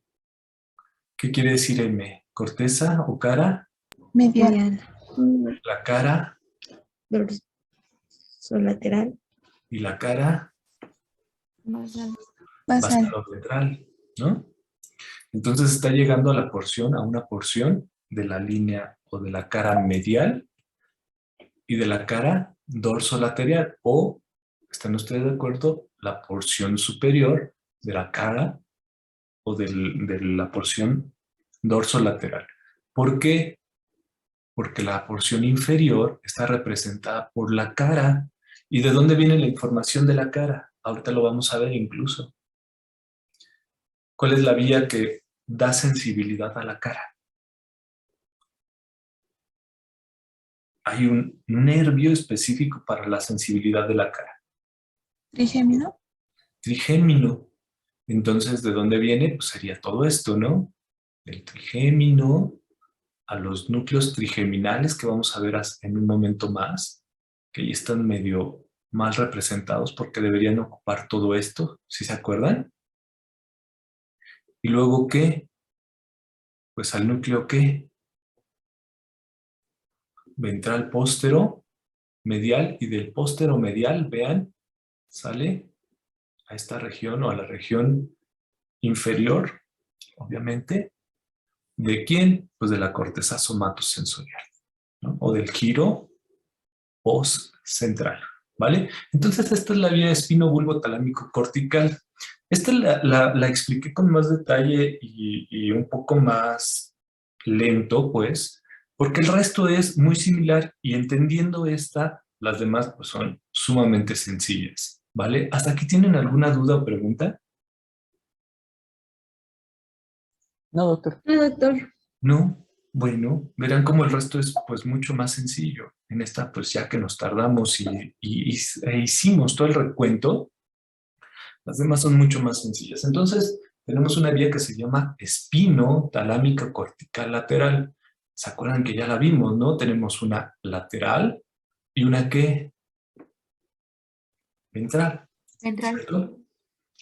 Entonces, ¿qué información conduce la vía espino talámico cortical lateral? Que igual su nombre lo dice, médula espinal, tálamo, corteza, ¿no? Y además asciende por el funículo lateral. ¿Se acuerdan que estaba más o menos situado por aquí?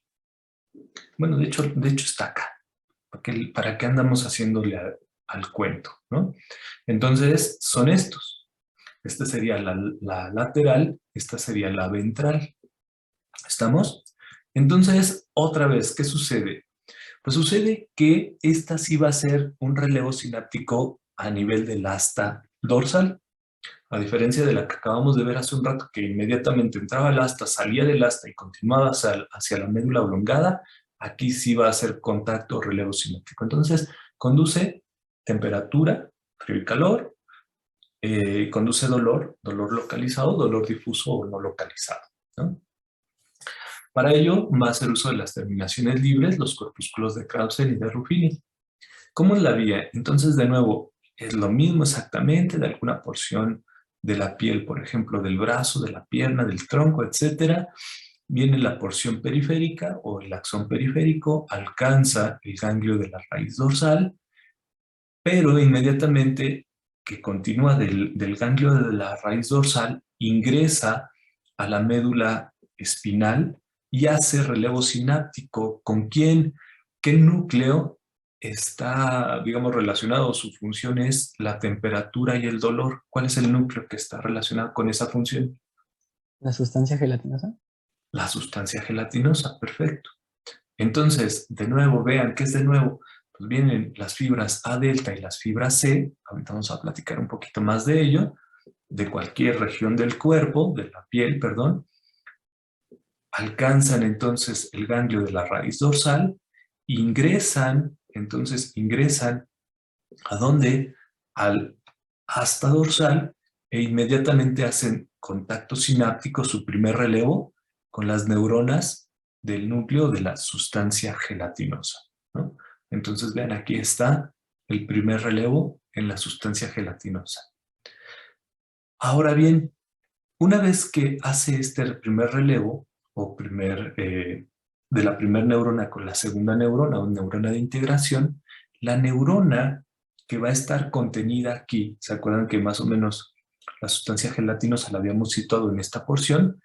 Inmediatamente se va a proyectar hacia el otro lado, va a proyectarse hacia arriba y hacia el frente y se va a decusar, va a alcanzar, ¿se acuerdan estas porciones? ¿Alguien se acuerda ¿cómo se llamaban estas porciones de la médula espinal? Que cruzaban de un lado al otro. Entonces teníamos 3, 1, 2 y 3. ¿Alguien se acuerda de estas vías? ¿Cómo se llama? O más bien, ¿cómo se llaman, perdón, estas porciones que cruzan de un lado al otro?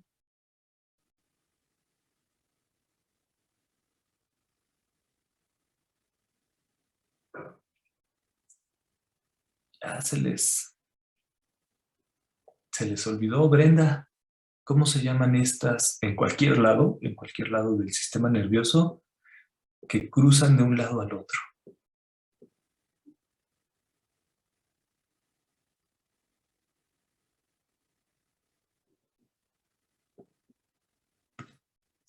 Adelante, Sergio. ¿Son las comisuras? Las comisuras.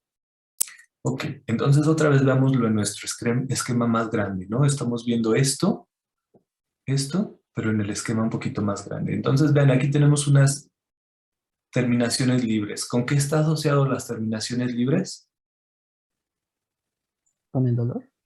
Con el dolor. Entonces, tenemos una terminación libre que está asociada con el dolor, ¿no? Tenemos fibras alfa, o a delta, perdón, y fibra C. Entonces, esta puede ser una fibra A delta. Entonces, vean, viene la información, decíamos, hace este recorrido, alcanza el cuerpo en el ganglio de la raíz dorsal, ingresa, vean, aquí está ingresando, inmediatamente a la misma asta posterior o asta dorsal, hasta llegar a qué núcleo dijimos, aquí en donde está esto. Le voy a poner puntito para no taparlo. Aquí qué núcleo es, en dónde está haciendo relevo, con el núcleo o con la sustancia gelatinosa. Entonces vean qué es lo que está haciendo la neurona de la sustancia gelatinosa. Dijimos que se proyecta hacia arriba del frente y cruza. ¿Cruza por dónde? ¿Cómo dijimos que se llamaba esta porción? Comisura. La comisura, pero le falta el apellido. Anterior. Anterior. Blanca anterior o blanca ventral. ¿Se acuerdan? Acá tenemos la comisura blanca posterior. ¿Y esta qué sería la comisura qué? Comisura gris, ¿no? Entonces vean, cruza por la comisura blanca anterior o ventral y ya sea que alcance 2 porciones o 2 tractos, ¿no? Aquí el esquema debería de estar un poquito mejor como este, pero uno que alcance este tracto y ascienda, u otro que alcance este tracto y ascienda. Ahorita, ¿están ustedes de acuerdo que estamos revisando el córtico espinal lateral? Por lo tanto, debería de cruzarse, alcanzar este núcleo y ascender. ¿Qué es lo que estamos viendo acá? Entonces viene la fibra primaria o periférica, hace contacto con la neurona secundaria o de integración que está en la sustancia gelatinosa, se va hacia el frente, arriba y decusa, para salir ¿a dónde? Al tracto córtico espinal lateral. Y ahora, si ustedes se dan cuenta, está invertido. Acá habíamos dicho que en la línea media iba a estar primero la porción ¿qué? Aquí, ¿qué porción iba a estar? La porción sacro, coxígea. Luego venía lumbar, torácica, cervical. Ahora se dan cuenta que está al revés. Si está la que estaba en la línea lateral de la cervical, ahora están al revés. La cervical está en la línea media. Por lo tanto, la torácica, lumbar y sacrocoxígea están en la línea lateral. Se voltean. Entonces, ¿se acuerdan ustedes que decíamos que el sistema nervioso siempre iba a estar organizado de manera somatostésica? Somatostésica, ya estoy diciendo otras cosas, ya también es viernes. Estaba somatotópica, perdón. Decíamos que tiene organización somatotópica. Entonces, así va a estar representado en el tracto córtico-espinal lateral. Espinotalámico cortical lateral. Ya me voy a apurar porque ya también me estoy cansando. Entonces, ¿qué sucede? Llega a este tracto, manteniendo esta organización, somatotópica, y luego va a comenzar su ascenso, ¿no? Entonces va a ascender, ¿por dónde? Pues toda la porción de la médula espinal, va a alcanzar a la médula oblongada, y en la médula oblongada, este tracto, estas fibras, se van a mantener dorsales a la oliva, o a la oliva cerebral. ¿Se acuerdan que teníamos aquí el núcleo olivar? ¿No? Entonces se van a mantener dorsales a la oliva en la médula oblongada, van a continuar ascendiendo, en el puente van a estar laterales al lemnisco medio y a nivel del mesencéfalo van a estar dorso lateral al lemnisco medio. Entonces continúan su ascenso hasta alcanzar de nuevo a los núcleos del ¿quién? Pues del tálamo. ¿A qué porción? A la ventral posterolateral, porque al final de cuentas pues sigue siendo información que viene de prácticamente todo el cuerpo, ¿no? Entonces llegan al posterolateral y del posterolateral continúan su camino hacia la corteza primaria o somatostésica primaria 312 de Brodmann. ¿A dónde? Pues a donde, según nuestro músculo, estén representados cada una de las porciones del cuerpo, ¿no? Entonces, como vimos hace un rato, pues prácticamente estarían organizadas, ¿no? En donde las piernas estarían en la porción medial, las manos en la porción, digamos, superior de la corteza somatosensorial y la cara, ¿no? En la porción inferior del giro somatosensorial o poscentral, ¿no? Entonces, prácticamente esa es la vía espinotalámico cortical lateral, perdón, para frío, calor y dolor. Ahora, de manera importante, con referencia al dolor, habíamos dicho que los receptores de dolor eran quimioreceptores. ¿Por qué quimioreceptores? Porque van a recibir información tanto de células, como las prostaglandinas, la serotonina o 5-hidroxitriptamina, bradicinina, ATP y algunos protones. A ver, creo que acá estaba esta mejor, ¿no? Entonces aquí tenemos tejido epitelial, cualquier tejido epitelial, vasos y nervios. Entonces, por ejemplo, de un tejido lesionado, de las células epiteliales puede liberarse, entonces decíamos hace un rato, prostaglandinas, 5-hidroxitriptamina o conocido en el bajo mundo como serotonina, bradicinina, ATP y algunos protones, ¿no? Entonces todos estos van a ser señales o sustancias algógenas, es decir, que van a generar dolor. Por eso decíamos hace un rato que era una sensibilidad química, ¿no? Porque había liberación de mediadores químicos. Cuando hay lesión de vasos sanguíneos, también se va a liberar bradicinina o histamina. O en el caso de que haya lesión de los mismos nervios o de las terminales nerviosas, puede haber liberación de sustancia P. Va a haber liberación, por ejemplo, del péptido relacionado con el gen de la calcitonina, por ejemplo. Entonces esto quiere decir péptido relacionado con el gen de la calcitonina. Histamina o factor de crecimiento nervioso. Entonces, como están en inglés, por eso se le denomina o especifica así, ¿no? Entonces, pero sería factor de crecimiento nervioso. Nervous Growth Factor. Entonces, todas estas sustancias algógenas o que producen dolor van a ser liberadas una vez que, por ejemplo, nos hacemos un corte, ¿no? Nos cortamos en un dedo, puede que alcance el corte, imagínense que esta es la parte de la lesión, alcance la parte solamente de la piel, o alcance los vasos sanguíneos, o incluso alcance las terminales nerviosas. El punto es que produce un estímulo doloroso, ¿vale?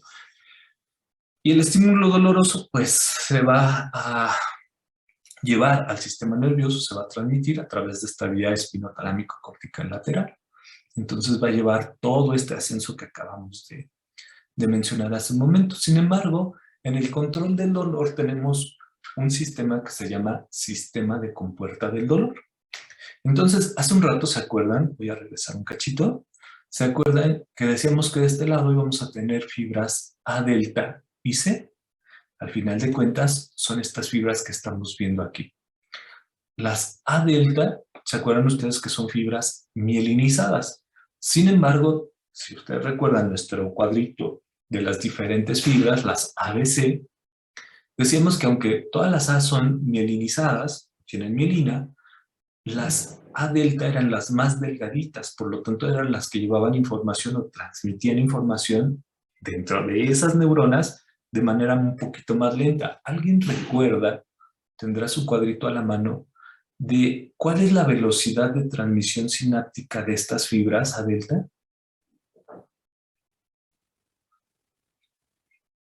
¿O ya no se acuerdan?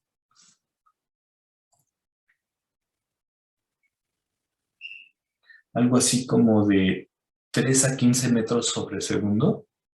Las delta eran de 12 a 30. A delta son de 12 a 30 Ok, metros sobre segundo. sobre segundo. ¿Y las fibras C? Eran de 0.5 a 2.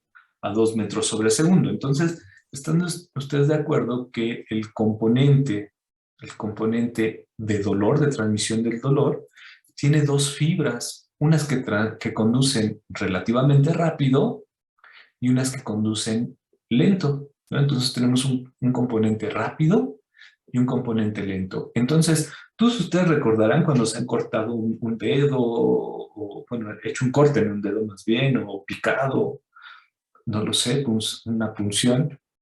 Ustedes recordarán que inicialmente el dolor es agudo y muy bien localizado. Entonces el estímulo es muy, muy, muy localizado. Decimos, fue en tal parte, en una parte muy específica. Pero recordarán ustedes que conforme pasan algunos segundos, parece que te empieza a doler no solamente el sitio donde te cortaste. Entonces imaginen ustedes que se cortan accidentalmente un cachito en la yema del dedo índice. Entonces, ¿recuerdan ustedes, o más o menos si recuerdan el proceso, cuando se hacen el corte, inmediatamente lo sienten, es muy agudo, es punzante, pero saben exactamente que fue en la yema del dedo índice? Pero si ustedes recuerdan también, conforme pasan algunos segundos, empieza como a difuminarse el dolor y empiezan a sentir caliente. Y además ya no solamente es en la yema, sino empieza como a contagiarse el resto del dedo a tal forma que les puede llegar a doler prácticamente el primer, segundo ortejo, ¿no? Entonces empiezan a dolerles todo el dedo, empieza como a diseminarse, a difuminarse el dolor, pero ya no es tan localizado, ya no es tan punzante, tan agudo, ahora es un poquito más bajo, pero ya no es tan localizable, ¿no? Entonces ahora hablamos de un dolor un poquito como que genera calor, ardoroso. Entonces todo el mundo ha sentido eso, ¿no? Si se acordarán, pues. Eso tiene que ver justamente con estos dos componentes, con el componente rápido y con el componente lento. Entonces, ¿qué sucede? Que se produce un daño, entonces hay un estímulo nociceptivo, entonces aquí estamos hablando de nocicepción, entonces hay un daño, se corta o hay una punción o algo, e inmediatamente las fibras A delta envían información. ¿A dónde mandan información? ¿Qué núcleo sería estas neuronas de proyección? Este amarillo, ¿a qué núcleo estaría representando? Janet. ¿Quiénes son estas neuronas de este núcleo, de esta bolita amarilla?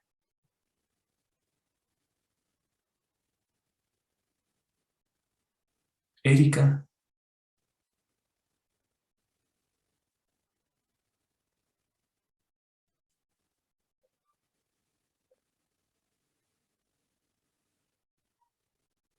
Nadie. Ya se fueron. Se quedaron dormidos o algo pasó.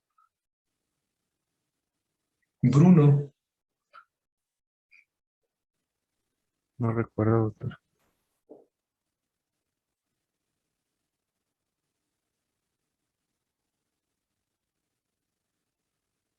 ¿No se acuerdan? Lo acabamos de ver. Si estas son las fibras que vienen, aquí estaría ¿quién? Pues el daño sería ¿qué? El estímulo. ¿Esta fibra qué sería? Estas dos fibras serían ¿qué? ¿Las fibras qué?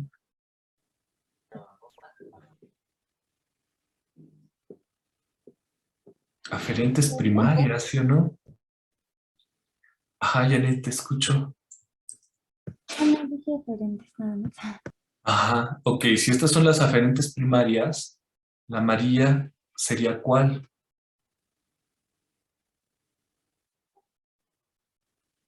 ¿Sería la aferente integradora? Ok, la aferente secundaria. Entonces, ¿en dónde estaría localizada esta neurona? El núcleo gelatinoso. En la sustancia gelatinosa. Ahora, muy bien, entonces, a partir de ahí, ¿estás de acuerdo o estarán de acuerdo que de la sustancia gelatinosa va a mandar todo lo que acabamos de ver, ¿no? ¿Hacia dónde va a mandar esta información? Es decir, esta flecha negra, ¿hacia dónde se dirige? A la comisura blanca anterior. A la comisura blanca anterior y luego asciende a través del tracto Espinotalámico lateral. espinotalámico lateral, por lo tanto llega ¿a qué otro núcleo? De aquí estaría Núcleo ventral posterior. al Lateral. ventro, el ventro lateral posterior del tálamo y de ahí corteza. Y entonces nuestra corteza rápidamente va a censar la intensidad, el tipo, el tipo de estímulo que se recibió, la localización, el tiempo, etcétera, ¿no? Y rápidamente le manda información a nuestra corteza secundaria para decir qué pasó. Y entonces rápido la corteza secundaria le dice, por estar jugando con el cuchillo ya te cortaste, ¿no? Porque otras veces ya habían estado jugando con el cuchillo y se cortaron. Ahora bien, ustedes recordarán, imaginen ustedes, ¿cuánto tiempo, una vez que se hacen el corte, cuánto tiempo les dura el dolor? Aproximadamente, o en su experiencia personal.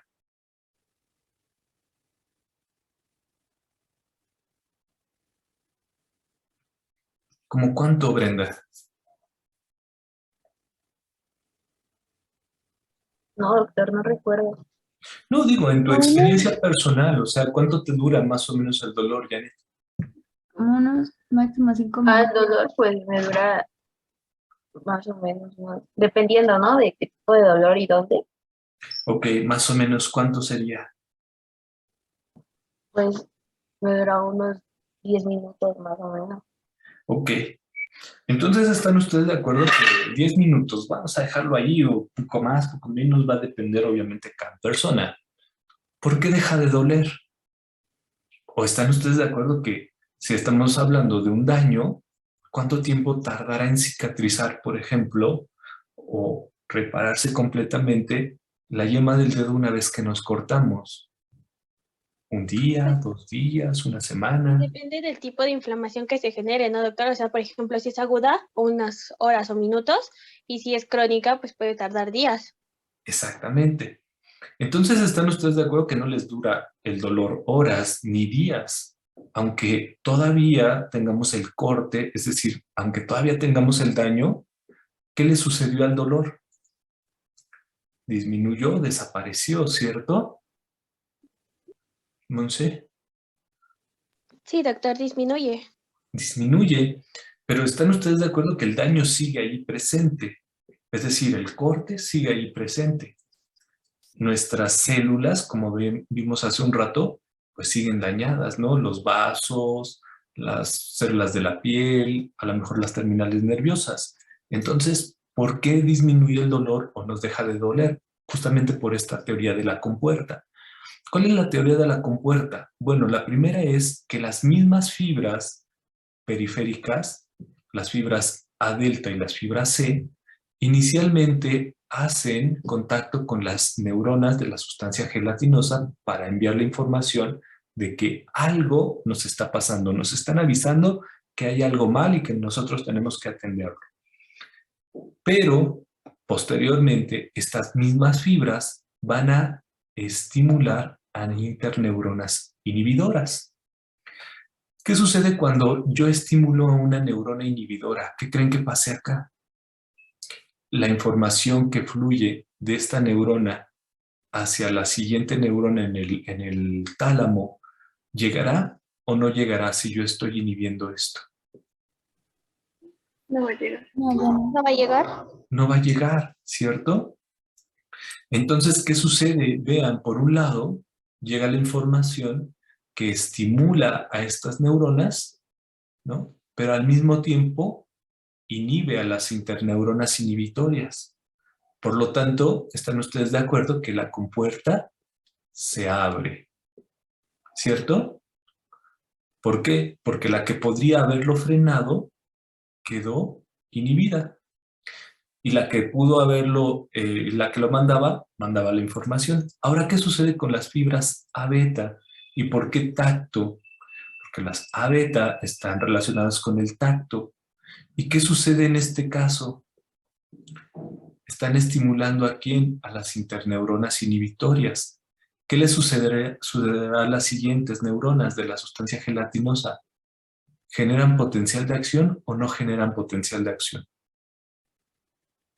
No generan. No generan. Por lo tanto, la compuerta Se cierra. se cierra. ¿Cierto? ¿De dónde viene esta noción? O, por ejemplo, ¿qué nos hace pensar que las fibras del tacto pueden mitigar el dolor? Pues que inmediatamente nosotros nos cortamos, nos picamos o nos golpeamos, inmediatamente nuestro reflejo es ¿qué? Apretar. Apretar, por ejemplo, si nos hemos cortado o puncionado con algo, con una punción, o bien si nos pegamos, si alguien se pega, por ejemplo, en el brazo, ¿qué hacemos inmediatamente? Sobar. Y al final de cuentas, sobar el brazo o apretar el brazo, eso es un estímulo ¿qué? Táctil. Entonces, ¿están ustedes de acuerdo que el tacto, el estímulo táctil, sobarnos o apretarnos el dedito, ¿están ustedes de acuerdo que mitiga el dolor? Entonces, a eso se le conoce como compuerta del dolor. Y además tenemos otro que se llama sistema antinociceptivo. Entonces, de este lado, otra vez tenemos alguna estructura que lleva información de dolor. Primero alcanza el ganglio de la raíz dorsal, posteriormente lo que ya sabemos, ¿no? Hace aquí contacto con las neuronas de la sustancia gelatinosa. Las neuronas de la sustancia gelatinosa se cruzan por la comisura blanca ventral o anterior hasta alcanzar ¿a quién? El tracto espino talámico cortical, ¿no? Entonces hace todo su ascenso, como lo habíamos visto hace un rato, y entonces al final de cuentas la corteza somatosensorial percibe que hay un estímulo doloroso y la secundaria lo interpreta, ¿no? Entonces eso es lo normal. Pero ¿dónde comienza la vía antinociceptiva? Pues comienza en el mesencéfalo, en una área que se llama área periacueductal. Entonces estas neuronas que están aquí en el área periacueductal, que se le llaman, bueno, que al final de cuentas son neuronas encefalinérgicas, van a proyectar hacia donde, vean, proyectan sus axones más abajo. Si este es mesencéfalo, ¿esto qué sería? Puente. Esto sería médula Oblongada. oblongada. Entonces proyectan hacia la médula oblongada. ¿De acuerdo? Entonces van a llegar, obviamente, a una porción que se le denomina porción o formación reticular. ¿Ustedes recuerdan que la formación reticular es común para todo el tallo cerebral? Entonces, propiamente aquí van a llegar hacia la formación reticular, pero que está localizada en la médula oblongada, ¿vale? Y van a hacer contacto sináptico con dos núcleos. Un núcleo que se le llama núcleo del Raffet y el núcleo gigantocelular. Entonces, este núcleo Raffet y núcleo gigantocelular contienen neuronas serotoninérgicas. Entonces, vean, va a bajar, va a continuar su camino hacia abajo. ¿Hacia dónde abajo? Pues hacia la médula espinal, y vean, inmediatamente ingresa ¿a dónde? A la médula espinal y hace contacto sináptico ¿con quién? Con las neuronas que estaban situadas en la sustancia gelatinosa. Entonces, esto que está aquí, lo vamos a ver acá, en grande. Entonces, vean, de este lado, viene en rojo las fibras sensitivas, entran aquí las fibras sensitivas